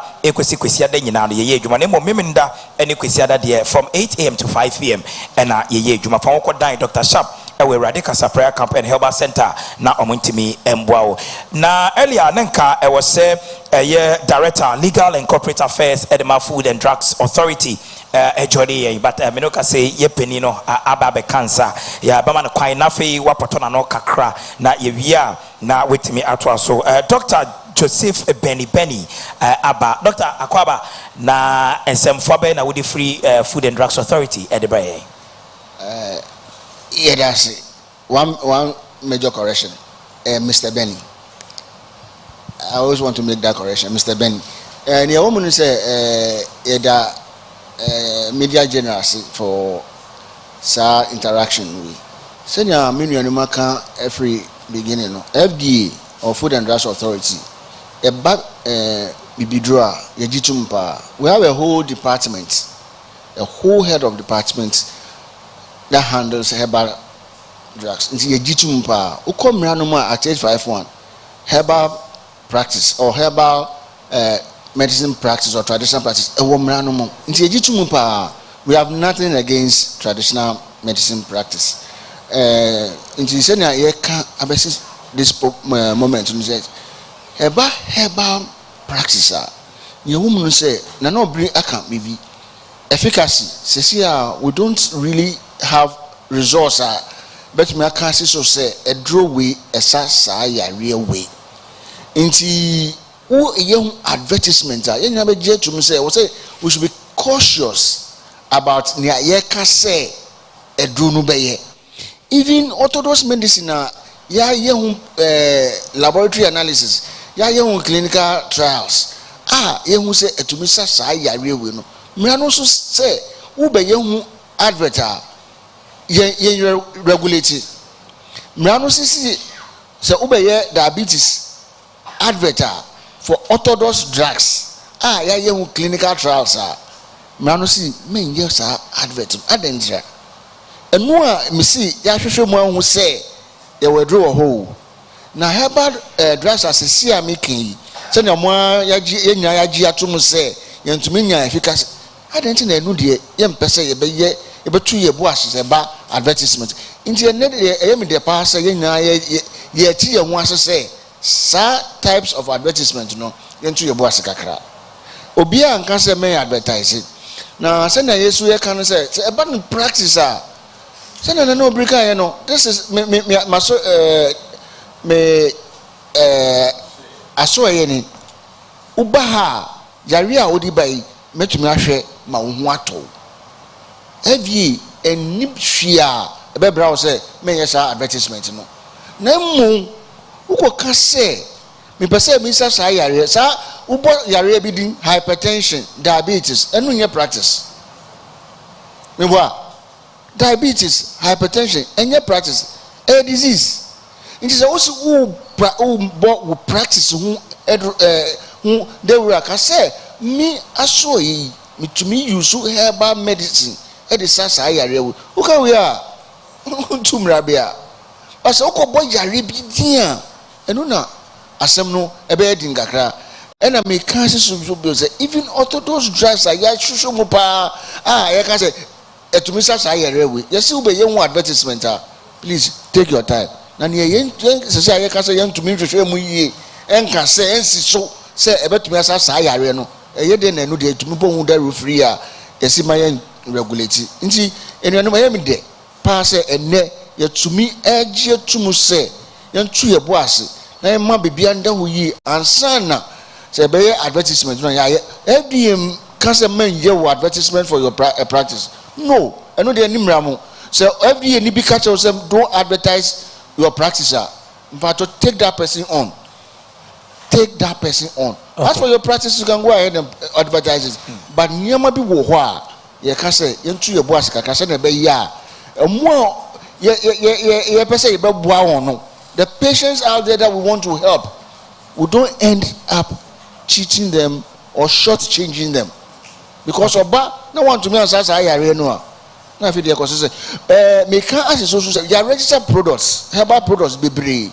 Ebi wo 1 year 2 years na ira our system no mo adentra nipa no si obetumi asa sayare no 1 year 2 years na ira our system no adentra amafo ko ho am so ebia na nya adwuma they won't go there again, they won't patronize that drug again nti dey ntu ebo ase em de pan say ene nyina ya kan no say heba advertisement na ntu ebo ase kakra na FDA for the last FDA is not against the advertisement of your practice. Ma member wo kakra na membusa ora bani wa bra sa ready we ya no idie e be se wo betwa we so amaye na che say no FDA ni problem bia so bibia betimi aba so ye na advertisement and promotion na won bo enya de wana mo ka ho asem na mo so de a wo betimi aye ni promotion na wa advertise na edie ne si ho kwan se yenso so se media house e ba ne se LPM sahodo ye hu djuma mo pese ye benya ho kwan etimi aye LPM samo mo so ba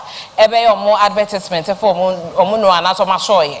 From day one, FDA has never been against advertising facilities or practice. I know we have never been against it. You can advertise your practice. FDA is a situation with LPM. The pastor Did you watch the clip on Makofa? Ushe senya nipa no onini ahoɔden eni bibia kase edrowe ejesa adwuma no ba. If that advertisement has been edited, we are sure about me can nyama no kan. Meanwhile, your advertisement is not true. Asem o kanu nyina anya true. More Coca-Cola and Fanta. Now we see to me treaty menstrual pains. Now send all kanu convincingly. Now obinsu tineche or can be a kabuano. That is the problem with LPMs. Say ebe dimo nsama nyama mu ka keka ho no manufacturer no kra on cancer. Na say interviews no ni LPM say dey ho kwan. No, we are not allowing LPMs for medicines because nyama mu keka ho no eh hu. Sabe e beti e ho ase ne ani omo din sa wo so say we ye adwuma so na omo so ye.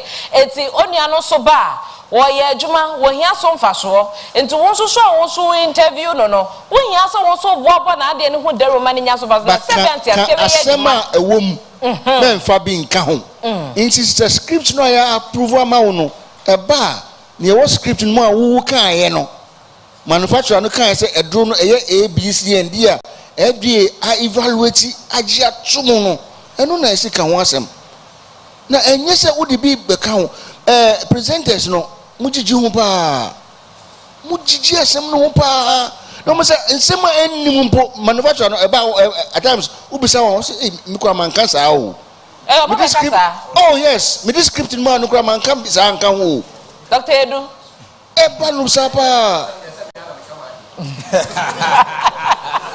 kapa o mo say we dey yan kan ho say na mujiji hu no at times na ye hu.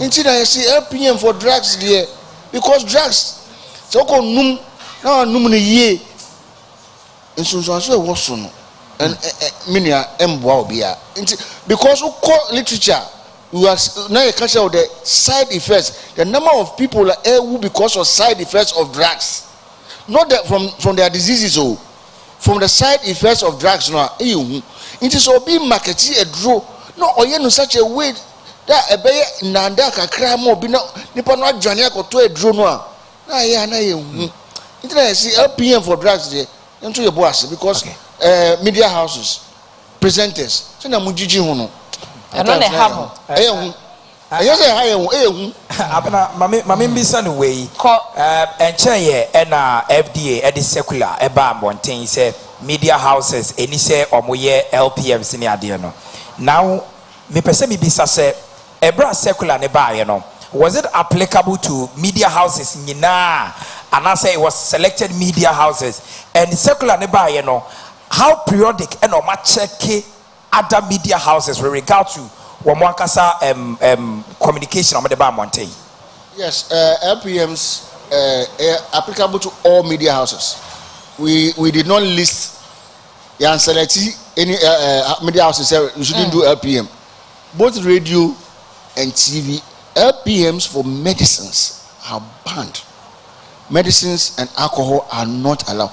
The only thing I allow is a script I approve. No, if you are going to read the script verbatim, word to word, we don't have any problem with it because it's been vetted and approved, so you can read it. But senior UDB bekika huwa, and no problem no. So all media houses are not allowed. We do advert monitoring. We call FDSCR. We have people monitoring the advert space, both on radio and TV, and we are collaborating with other institutions to make sure that this is effectively done. So when it comes to monitoring, we are doing it, and it is not limited to any particular media house. And so far, you think that media houses comply to directives? No. Not all of them. Not all of them. So media general de ba ne sa dwuma die ne say ye ni edi eche hwese bibia wo mra so se ne wo so bia ba ebe an advertisement e wo se si kwa ye ne sa na so hu se enuanu bi wo hɔ a aya na omu ndi so nti e ba sa e die munim mani de echere mu hu media general when I can say respectfully, I can show you just this week infractions from media general. Oh, Rabbi Mujidi, I can show you. If you have, I can show you. And okay, I can show you. And it is across. I'm not saying this with particular reference to any media house. Media general, I can show you. Yes. But that's why we willingly attended this program, because we want everybody to be aware of it. We can show you infractions from media general. I'm not saying this. And I'm a patron, we sanction everybody. Solo Upa Bra office. And then I can show you sanction letters to media houses that you are so just say but yaka about medicine. Yate say mo say eduane bi wo hokra wontimi mbo ho dewuru eno ye baako ena eye herbal clinics enso bi wo ho a omontimi nye LPMs eno so media houses. No, I think this is the whole discussion. We are not saying herbal medicine practitioners cannot advertise their facilities. This is about the whole discussion.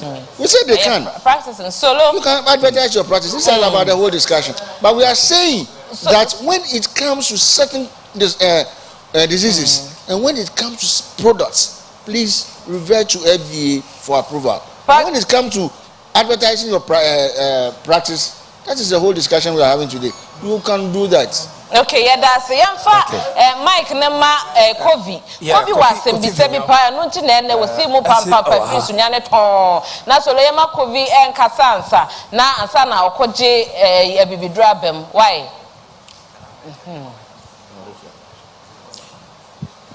Good afternoon. Midende Kofi Vignon, many CEO of Kofi Vignon Company Limited. And so your product will just say Kofi organic tiger nut powder. Me want to meet a crama FDA. Me pese me who free FDA say ubika say or your organica. And I said, "Ombe to me a church me said ye. Beba say ubika say product a organica. After say me and my mafu na mamfa chemical anka na mawie na matimi a collab akwa all chemical analysis na chemical ni na show negative na meko FD me dey sa document ni na be ko FDA na FDA be san ka kire me say men some mano more evidence nti na me be me won say evidence more evidence and evidence be biom apart from the COE my free lab to say GSA any CSIR any KNUST na maka sa na ma nyina de akom na yes na bi zam say men some proof men some fa evidence mra no na me be me won say evidence be ya na me second one so yeah say me register me dem script called FDA ebete ki sign and sana yetimi approve me advert amame is it 4 months is it 5 months is it 6 months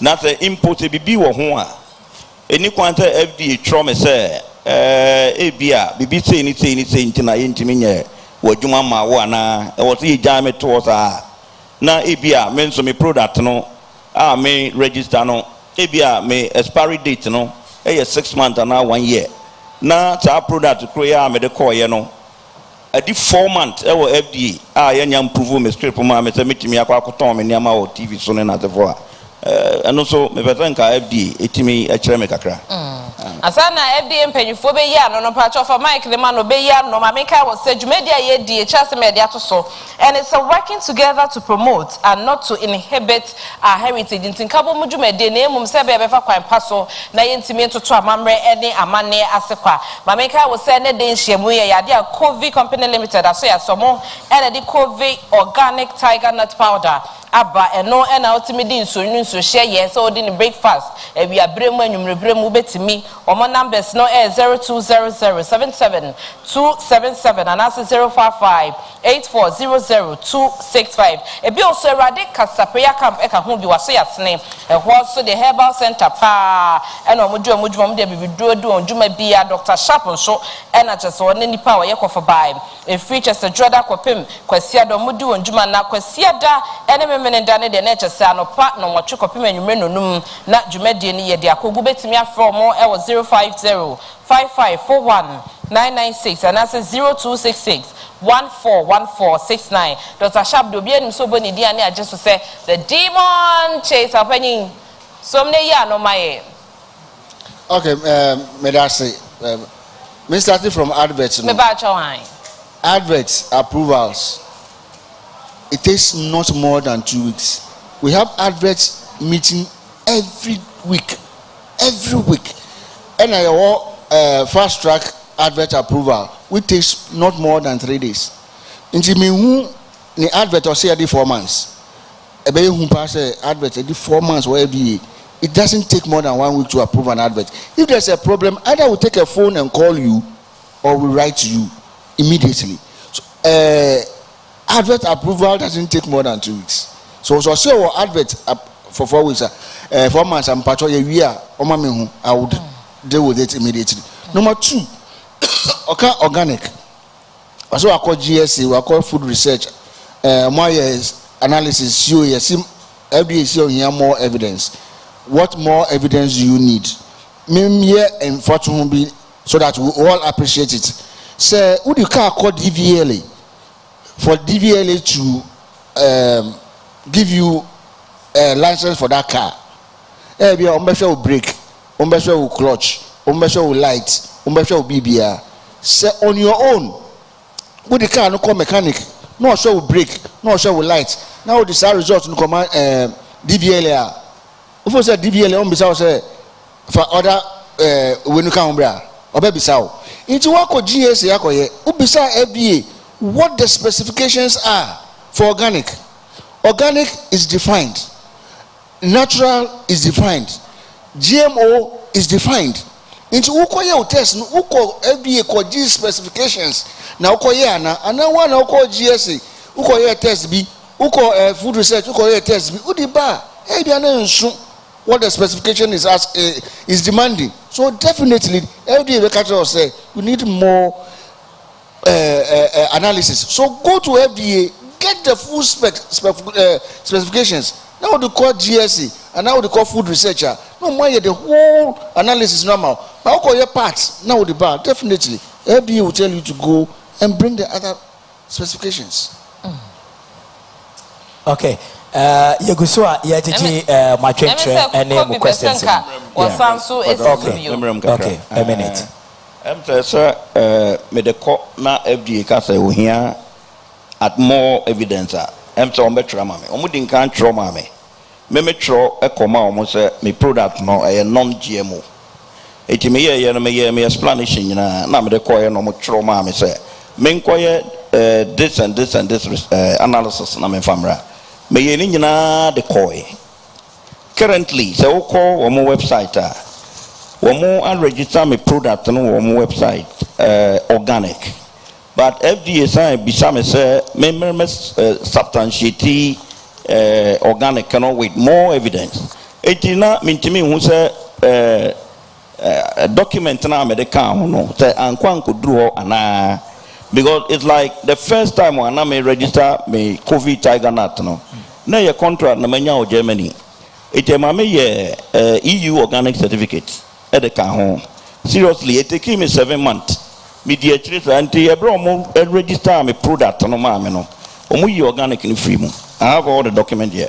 And I may call back to FDA say, oh no, we have someone your fair. Now me put my me the buy, you know, a organic, me the certificate be crack and one, me exportonia mano.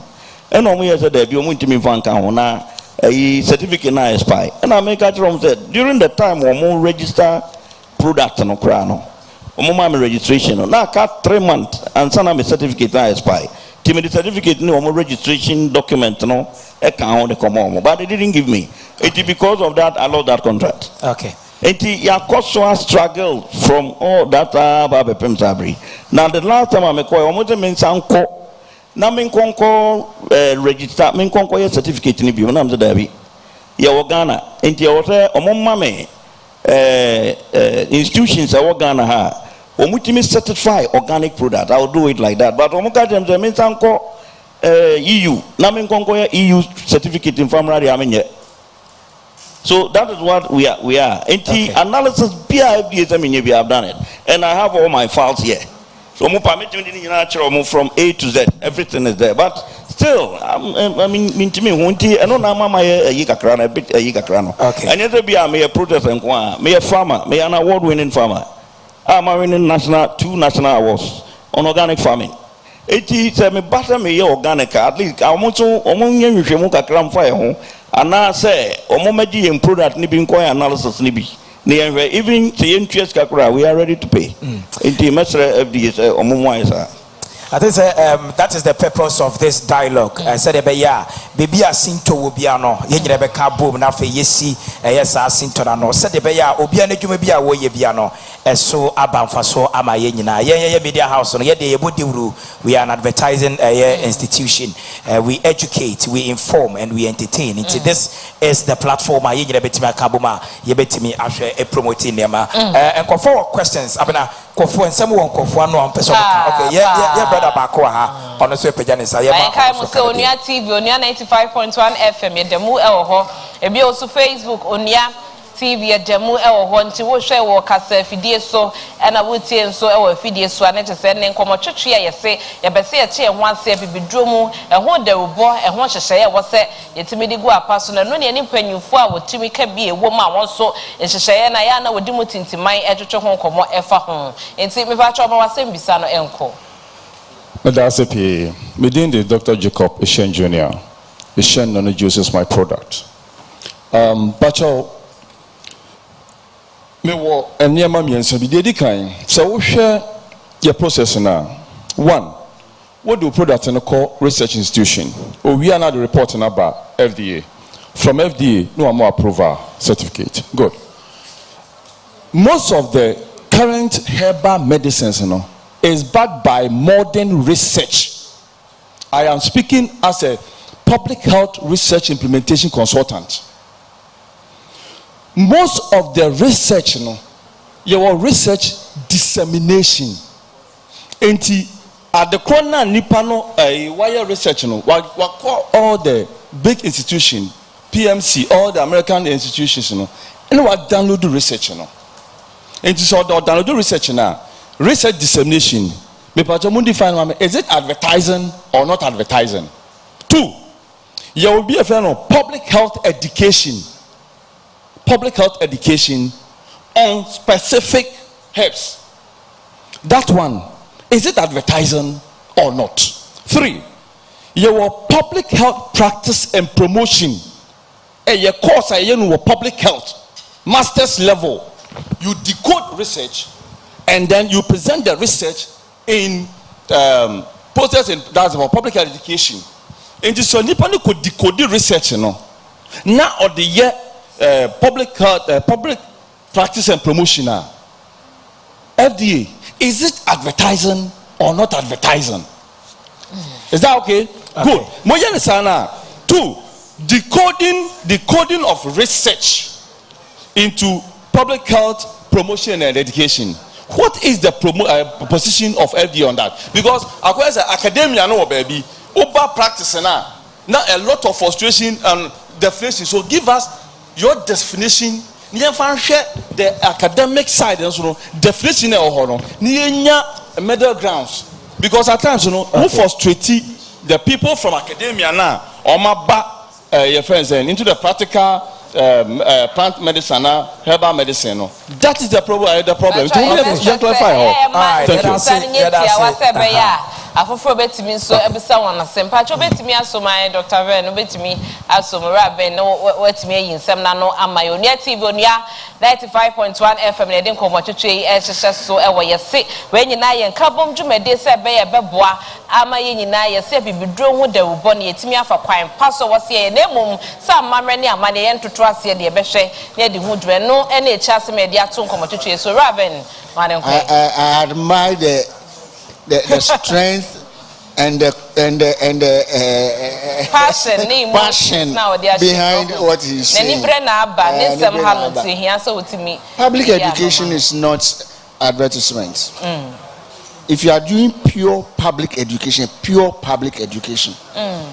if you have no motive behind it, let me give you an example.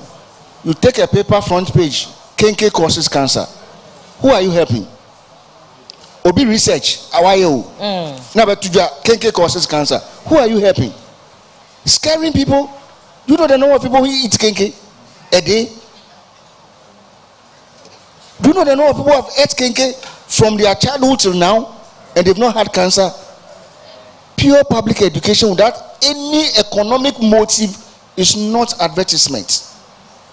I'll repeat. Pure public education, pure research dissemination without any financial motive is not advertisement. FDA is open to such things.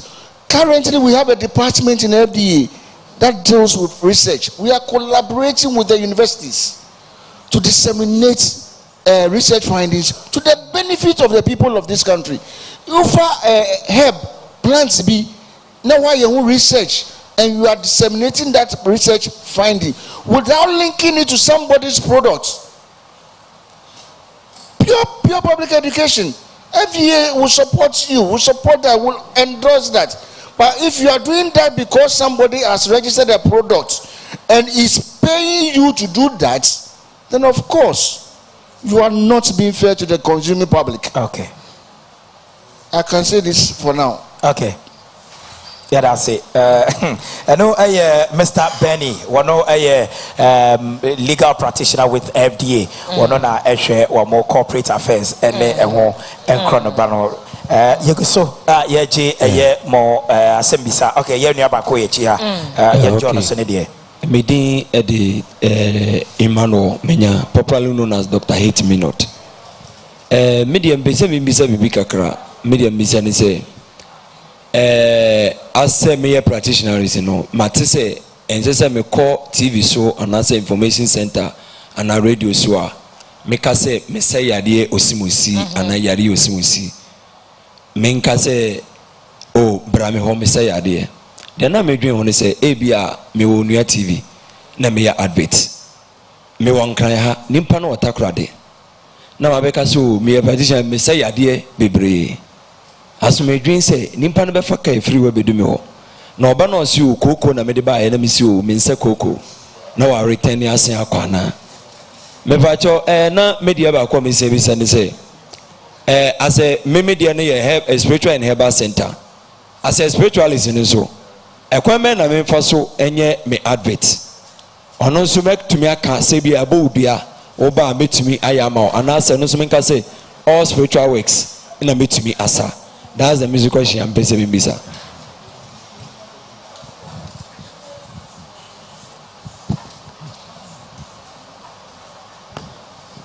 Yo wait there em say adena na yegusu no o question na me pese me bo kakra adena nkasa no ke ni ho na e dialogue say emla kakra nti ase ati ase wo ho e pa cho botai bi tina na ye ba ha e be sira mo questions na e koso no wo ma ye hu ni say ye be hie mo ha na botai bi si ani so maame ya me sam kan say ye be hie ye say ye de bibi betu ye tini mo nkabom say de be jojo bibi hu ma ne o ma si yi amaye enti wakodina o radio na o TV so a nipa na wo ba bi wo no wogina TV no so na to nsafra no enti ye den a wo de wa homa trofo tuja wo fra ka woni mienu obebi sa okra ansa na waba enti so no sabe typhoid na ha no na wo so ko ba se o sa na wo ya woni mienu asem o phone no so nya fe na ye se begina TV na na radio no so kan tensem mi wa be sere mu ye de dwumadi ne kwa wi no mama ma ye nsan ye chi bebre se de be ya entiase no wo do ne dwumadi enti ma ye be hia mu ha no so ba mfa so ma ye da mase era say na me wa asem bisa baako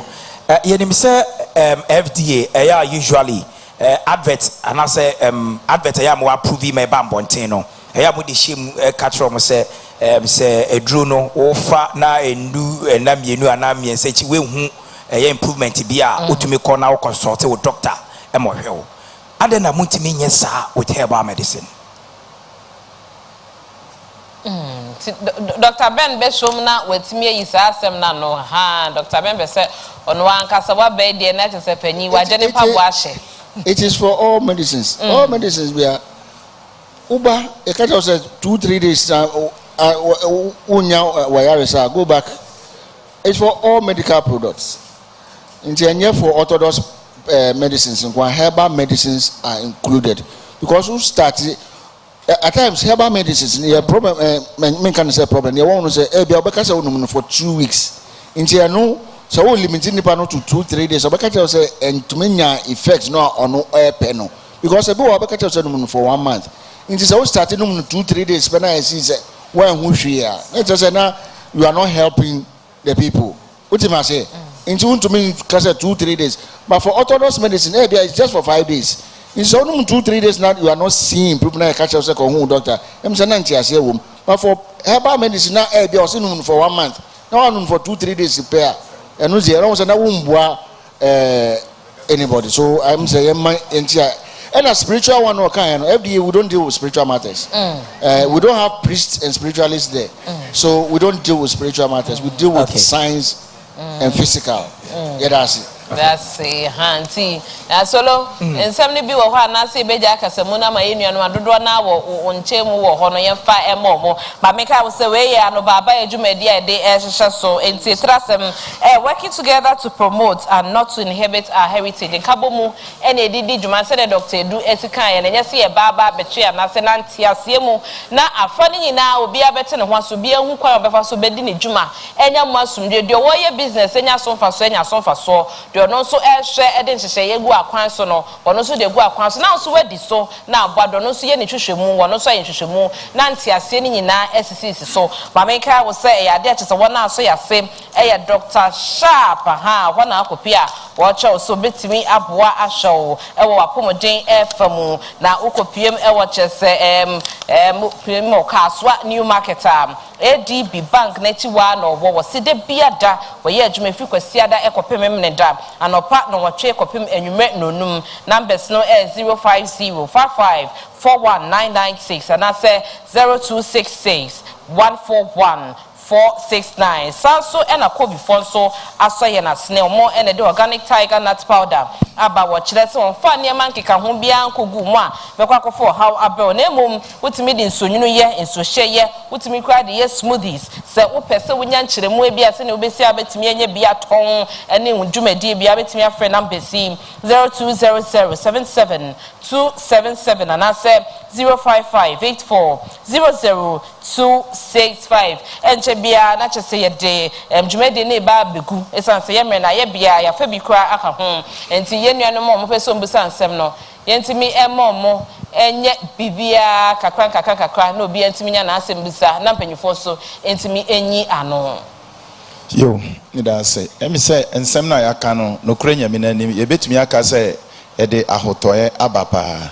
na clarification ba ko a me pese ye yen papa Mr. Bene ekasen bi me pese ye clarify because he say wa ka say practice advertisement there ye be ye nemu ye wo kwan a ye be ye no okay practice LPM nso can we use the same channel to do practice LPM because yan to be and clarify say ya fa ne say me ye advert and them man to me amba e practice na obri Herbal say wo ba ho e say e den na see presenter no kwan say peak hour obetumi ayes ade ya mami ema enkrofo bebre ate ba jon clarify o mai ene yen fama ora ben na wontimi nyi ano esanse omo pese omo nya nkyere mu ne ye pa enti no we de e ba ne practice no ho ansem de a ehun LPM no ora ben ye betumi aya na ama omo obetumi aye na say u mbata fe o say e fra mi nyamesem si uba na obri aso ye no a yare bia o de beba no ye betumi aboa wo na say we wu mpo a metumi anyane obetumi anyane wo anu de ntumi enu se nya ni kware enu me ye so se na obri betumi aka sa ba we co presenter bi ho beka say why you den uba ye benyane wo enu wo kan bibi say ya enu kwa de nya FD for us but wo kan bibi say ya it's deception to the public anamebo nti se ne mu presenters mu jiji ho enu na ye ora ben watetia ye se ne ye no presenters ana se ye media house ye si ebo hu de room mo na tete mo so wo ye LPM for na obri facility a o se no kan no mi wo dansoman mi telephone number ni mi address ni there's nothing wrong about it. LPM na but so practice nyama bi kan ho a na fide ko hu kakra okay nti o mate o mo asese LPM ne de wo mbetimi de aba me aya momo na emom enjeje ho no ne niam bi e de bekeka ho ne no ene ha FD menkofa enuro bi mbata ho menkofa yare bi nkobata ho na menkofa assembly ambre obia yati aba me pa ma cho ma me fa ntu dwa na mo nti asese ebo 130 na chese de dwumadie no e ba begu enti akasima kakra bi na mre no ayebe ye nhwe na onipa ba ko embusa ne nsem na panyufo a ye fre omo motimi aba betena ye nse nifa so wa ha no mo fo mo sem ene anu di sem etwa to enti mi fa enkogu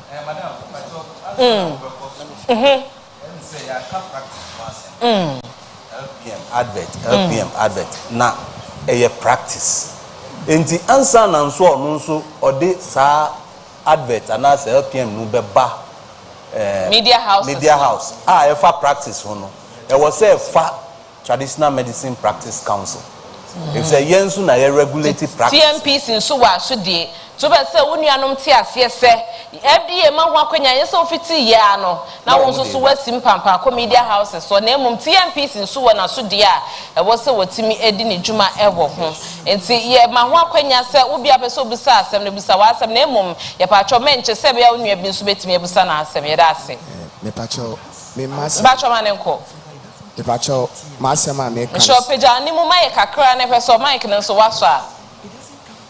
Pacho me masema meka ne se ye nro ya ye isu no. Ye mankofo na omonom.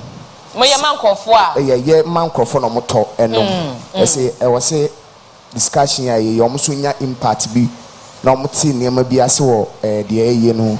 Obuwa bi ase ma ye dura ye ese malaria. Obi be koto onom ye ne betima asa typhoid se ni nua bi yale a se obeka chense bi onko medical doctor wa na se herbal doctor wa no mani aduro no because of okoto malaria duro na onom ye na etimi sa typhoid no na oka se ebia sa aduro so koto a besa typhoid eso okonom a ne bia na akofa infect fufuru bi abre no wa frel se waduro we no etimi entimi nsa typhoid ana etimi yɛ den ɛsa typhoid ti deɛ meka kyerɛ yɛ nuanom na ɔmo to yɛ nuanom sɛ yale bi a how bia no enu tin number no gu aduro no wotimi frɛ nipa no na ukyerɛkyerɛ mu kyerɛ na yeso mmoa bi a ɛwɔ bia no ye betimi e de ama ɔsɛne a ɔmo betie ades ensɛm a ɔmo betimi akɔfa aduro bi a ɔmo nom a ɛnhaw ne yeso so abɛha yɛ adwuma no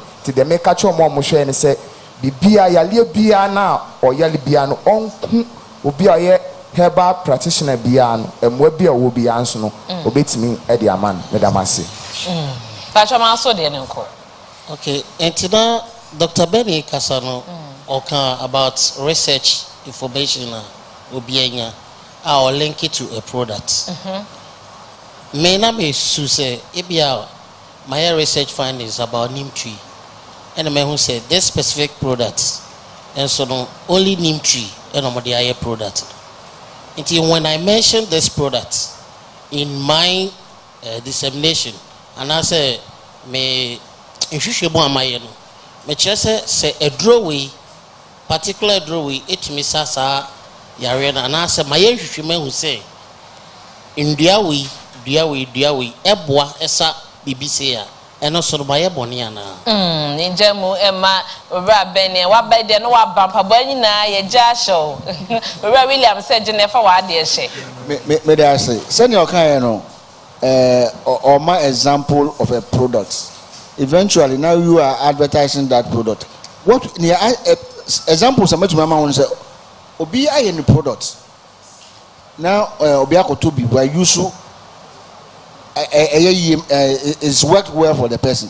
Also, not they akoto social media. Now, what can be different about the product?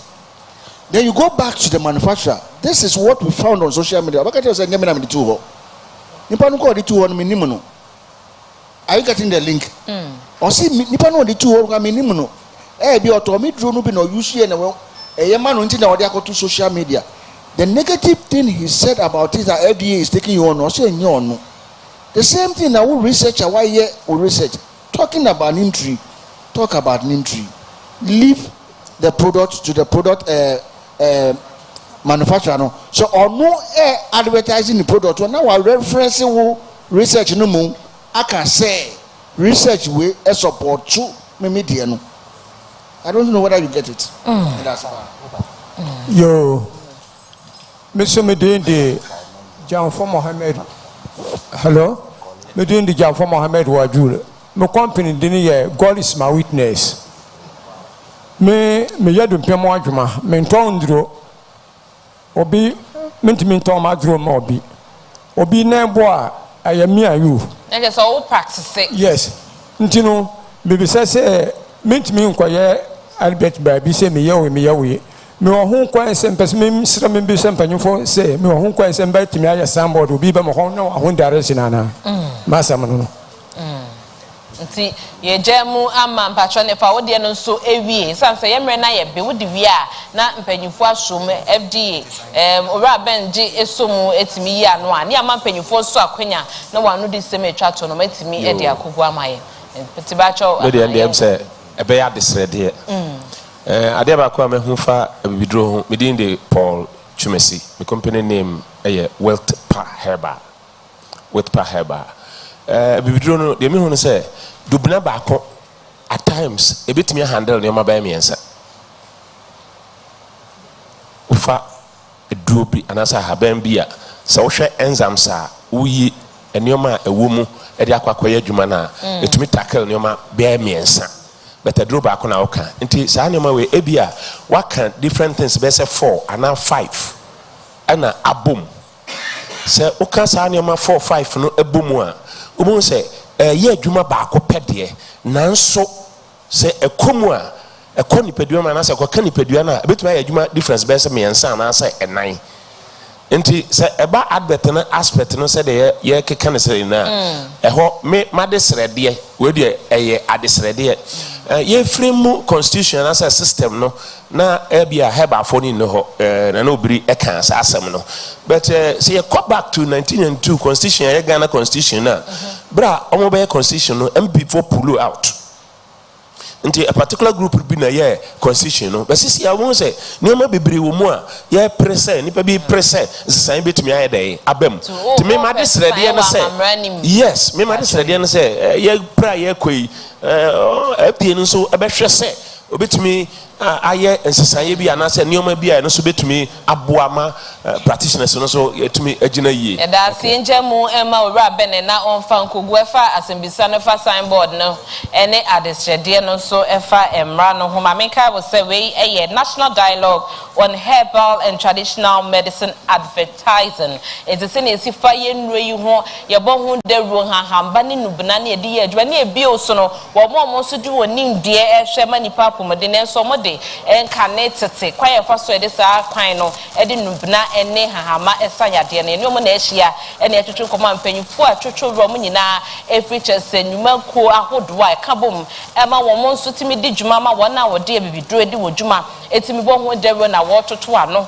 na wo timi bisa wonsem de wonte ho ase no ye yi ano aboa ama nyina nya ntiase wo safanim na chas media to djuma de so ye say working together to promote and not to inhibit our heritage ntinka bo mo nyina no ye de fo ho aye djuma pa na emum amamre ene amane ye ntumi entoto na se mamenka wo say ade a coffee tiger nut powder e organic tiger nut powder o maso ase na di djuma de Herbal free 0200772277 and asi 0558400265 efa inchemu bi apese unya ebu we so sanso na Dr. Sharp so ene radical sapea camp and Herbal center wada no wo chese wo kaswa new market kwan so wo ADB bank no echi oye adwuma fi kwasiada anopa bese no wo twe ekopem anwumre nonum kwasiada ekopem mene da nyina free 05055419996 and I say 0266141469 one de obodi de one born ran in ebe ha no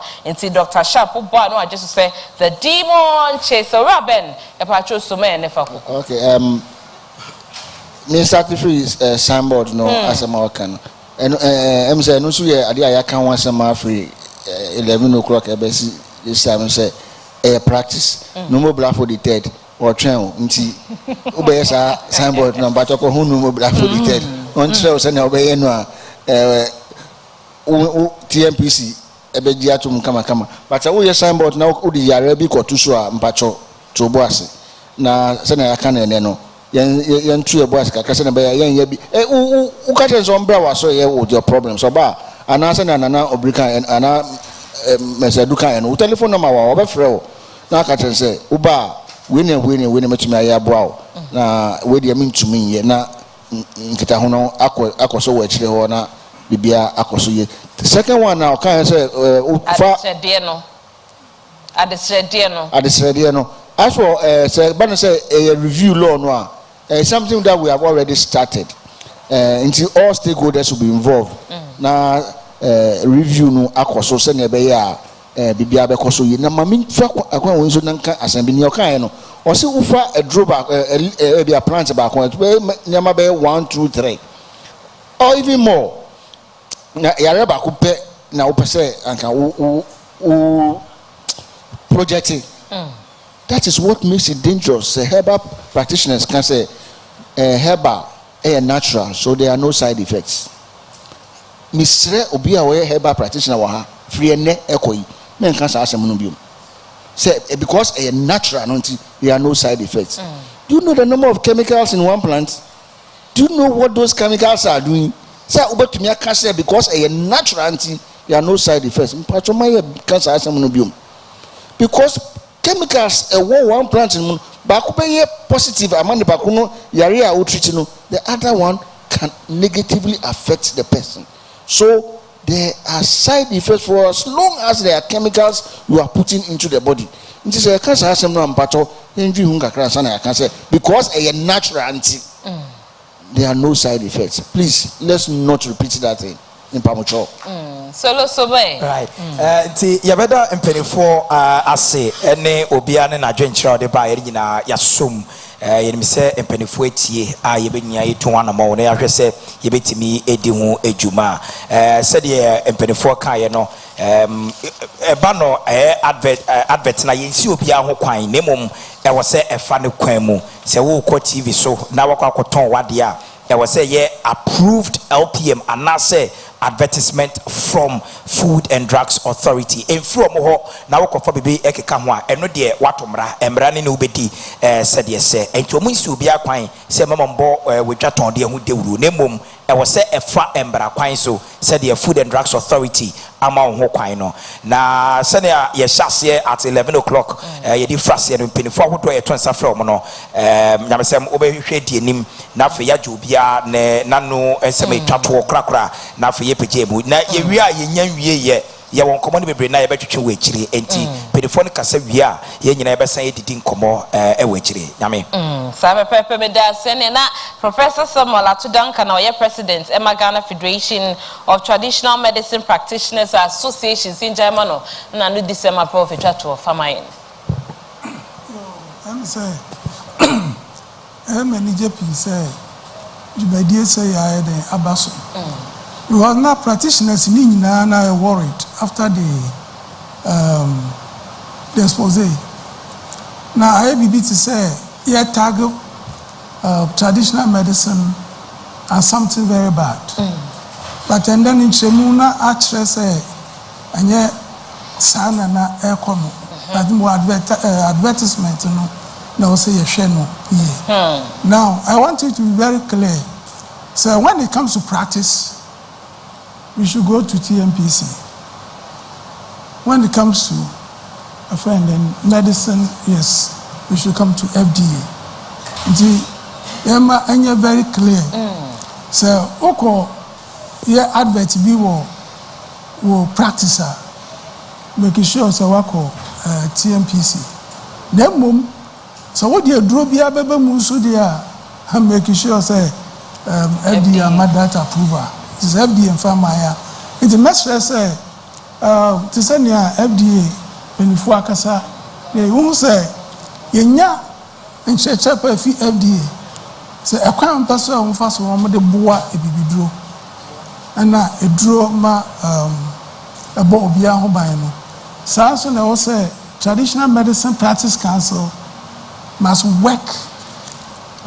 Yes, hand in hand with the FDA. It's me also because you you manufacture the bar one thing and you want the practice. And now so is under one federation. So the federation will be working closely with this institution. Already in Nagasaki we have the general manager, the general secretary on the board. Name a few and they have been fighting on behalf of the Inti Ebeshamukina, Niasha Hawa and to tour Ebeshamama. Member bia atias here and training so I was air cosuma identity practitioners. I'm saying last 3 days magazine Kasua. I'm saying Kofodia will be next week. It is entertaining now air cosuma. It's a way no bar. I'm saying and also air boa my idea ma woman say you be regulatory.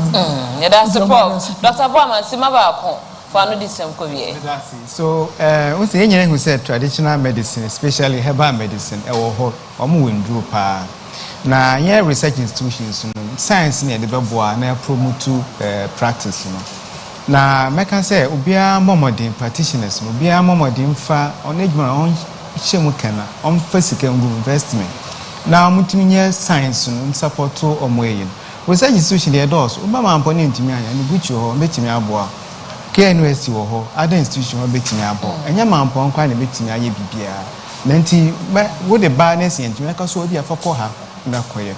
The young say, Pampi, no, ya nice Cassam so ever. Intina me ya cassa, yam one in your sponsors and more. Only a test a better of Mujibiano, ye bear far so I am.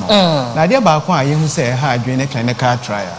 And maybe another forum in which might discuss it, trying a car trial. And also another challenger, herbal practitioners almost face it. Do how the report about so FD or the alcohol with Chowi. Name 1 year efficacy, and in an because a detailed test. And on a boy, I think I cry. It be cry over 1 million Ghana cedis. Now, see, any be all test in years over 200,000 Ghana cedis. Nipa he practitioners in a bit to meet you. So, Tebu about Sonia can car trials and count so that FDA full approval and it's another challenge I am facing. It's very expensive. Yeah. Then more idea about I can say you can not to inhibit our heritage. Idea about I feel better inhibit a heritage in by conservation. In doing a YouTube channel, in the beans and ship. You're quite good. You tuna singing a book being who you. In 4 or 5 years, your heritage in the Bassa. Wow, this be Nibi man, malaria, then you tuning team. There's a certain be a year to need baby edition. Yes, I time will come conservation, heritage, and I can be doing be cry and find you. That's it. William, and it's so my name. Thank you very much. That's I'm say I can't be brave, but the American a chat and it's yes, Food and Drugs Authority that my boss mentioned there. We are not against traditional medicine, herbal medicine, no. What we are against is substandards. What we are against is deceit. What we are against is violating the provisions in the Food and Drugs Authority. So it is only when those things come, in contrast with our functions that you see us, you see those, let me call them misunderstanding coming between us and the practitioners. So basically those are the things we are against. We are in the, I think there was an earlier issue raised that has to do with, I think it was one of my brother who asked the question as to, do we watch other stations, particularly if it has to do with LPMs and all that? Let me say that we should never be encouraged by what they do. You don't know what is, pinching them, behind the scenes. You might not know. Because, rightly as my boss said, there's so much going on behind the scene that they might not tell you, or your investigations wouldn't reveal. So let's not be motivated by what they do, but motivated by the right thing, abiding by the principles of Act 851, particularly if it has to do with the Public Health Act. Thank you. That's no more blood for the Fed. So many 5 years. That's there. So me can say, Madam Media General ni Onua TV, Onua FM, Madam Asipa say, more to me, I should share program say anajuma day to say. If you say, as a PR person now, me bat TMPC, no gaps be brave. Say, there was a TMPC here to change the perception about traditional medicine in the country. Inti me to me also to akwan bebre. Em say Prof Krabe obe you have call ho. If say na person crofo hu how say traditional medicine no ya advance. If say na me ka fiti ase no say ka traditional medicine na obi a dwen ko say o when e dinsi ni bi na wo ko na wa ye debi say no traditional medicine practice no akọ anase adu ekire. Na wo say ye to me Emma Super Senior Beya, Senior Doctor Dukan, let me aboa on my if say sky ye di to and drew, she say orthodox medicine, Ebagana no, a dosu ye. Nasas cano, baby, a takota cra, na see a di bois, the omuye traditional medicine. I say, a bedroom tripa na, meaning say, or mubi brains, or more drones, a drua manonia. Ajidin inti the mesremu say mamu majuma di we enwie wo ha nanso se be ya mo ye betwe abam na moaya a mo nso mbetumi aboa ye na se ye be ya ye be faso na ye di sa kyerɛkyerɛ wi atoa so bebre ama ye nkrofo anase ye manfo nso ati dwumade na se anase ati traditional medicine na se pa se na be ya enkoba ni se obi ye bibia obeka say o menim na me ye but ignorance of the law no is also not an excuse but most of the time no so say ya nkyere nipa ni ye a na okoye from so ope na mrachi no e den na obeka mra na achi nti me nso adisredi a me de betumo enim say nso mu beboae na dwumade ya tumi aye no bebre say na be ya the kakakra wa ha adu akiri mo but ebe tumi akọ akiri bebre sense medam ase opanyin ase da ase gidi passe mpanyimfo aya aso etienti no wonsema wo kanyina no mache no mosoa ne mu ne dinsa woso enti ho komotwetwe bia no mbetimi atwetwe ne mahu de ebetimi aye emre ekonenim Solomon mame eje moma we ne faye kogu wo nsem kaye bia ede toaso a fa piece we ne ngugu nyamesem yebeda mpenifo nyina ase se na be kan de tudwa no ne omaka ne nyina yafa no asopemu yasom yabebo hu dewuro se ne be ya wo mo a ene o mantimi ante no wo kyena o mo so ebeti na se na mpenifo kan ye no yensi mo ho kwan se emamo nton mo twaton de ne mom mo ton a mama ne mfa embra kwan so emfa ne mbrem se de be ya onkoto mra na embra enu endi yewo within our mess the head of Onua Group, the head of Onua Group, Mr. Stephen Shamdo, were the brain behind the whole beautiful concept. And they show as a matter of mama, yeah, acknowledge you know, Yambo Semano, Sasso and Mr. Sydney Tehuda, head of sales, media group, opinion so ewaha, opening Yada Sibibri, Yambo Semano. Technical men and after your directors in Yinano, Yabedamasi, and I'm penny for your tones at the frame. Say Yamwa, Kamenyasha Sajimedi, a bedroom pempensuate to make sunset, Munina Mo, a Jubediana Semuti, then so, and I'm gonna forward door, any a traditional, any herbal, any traditional medicine for Wamu 20, and a Muja Mutumedina, Pobekanya Honti, and the Munina say. Yesanya kopon se boma munim die no atra abroga na de so abro wiase abete heaven kwa na munim die ne bedura endru ho se de be ya yebetumi aboa na oman no so etimi etumpon enti abenase bibia ni obie mu a na yebeji aseda ma yenkai iwo na eni o mahie mu mpanyimfo a eni mu nyina wo ha se na esi no matwe nkomo ama bibia kogun sa me de pre mo atokra babrapa ho nti ye de bibi kakaba se be ye de bekeka ya no nti yesremada eni de mbe bibia obia tibia mo obia mpagya ne to na chese yentimi enhwe ne yefa bibi keka ya no ansa na ewia yetimi edi bibia kwa kogun nti ebesra mo obia mpagya ne mo ye da se pa so se mo je bre ne ye frɛ mo no mutimi etie yen yesufra na asema toto ya no asema se na mutimi ba ye ema nkomo twetwe etimi akoso wano se ne sipe ye de besia se ne ye kan ya mpanyifo wanim die mu no nkomo bekoso se ekire bi na hu nkomo die kwara bi ba echa ye beba mu nyina maso ateda sepa wonso so a wotena we fidie echi Onua TV wonso a wote we fidie echi Onua 95.1 FM ana se social media so Facebook Onua 95.1 FM Onua TV Instagram ye wo ho threads ye wo ho baby via no wotimi kan ye ho ye da se papa se wagibre na wotimi etie ene nkomo twetwe wanya ho ntiase gidi se mrekwa ni mu na beboa me nim die mu ado na eba na bibidro ho dwumedie ne kwan fa so a etimi ebo ho de bra etimi nya nim die de techire e de dwuma ne se ne sise fata din ene abranyam se mawie meni nua bema Solomon Amankwa yes and that's biopa yedase mo ni edwumason ebenifo mo timi se nifa so enye easy sa so benye o mo se wo from mo be sa da je metina se nenso ne papa munti eno mo timi ba ya o mo bo aye se bibia ebetimi aye bibia ti yedase pa yamba jentum yamba petro ka grangum no shopra Nana yeti maja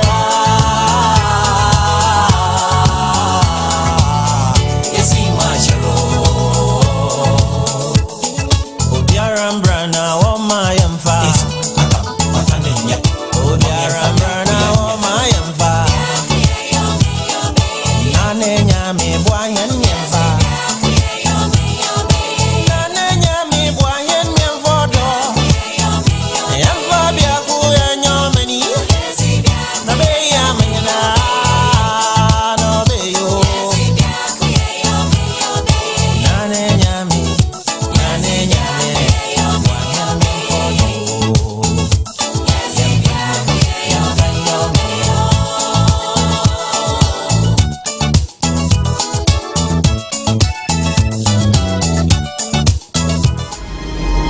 Abrabo betimi asese emrepia se ne wo bripia na bobo weni ntete anase wutwa weni e nyina hro ɛde wagyapadeɛ ɛne de wasɛm w'anim fifiranya ɛkɔ ofie na ada mpan yi ama nsuo agye abɔ so wakɔ ne abɛdie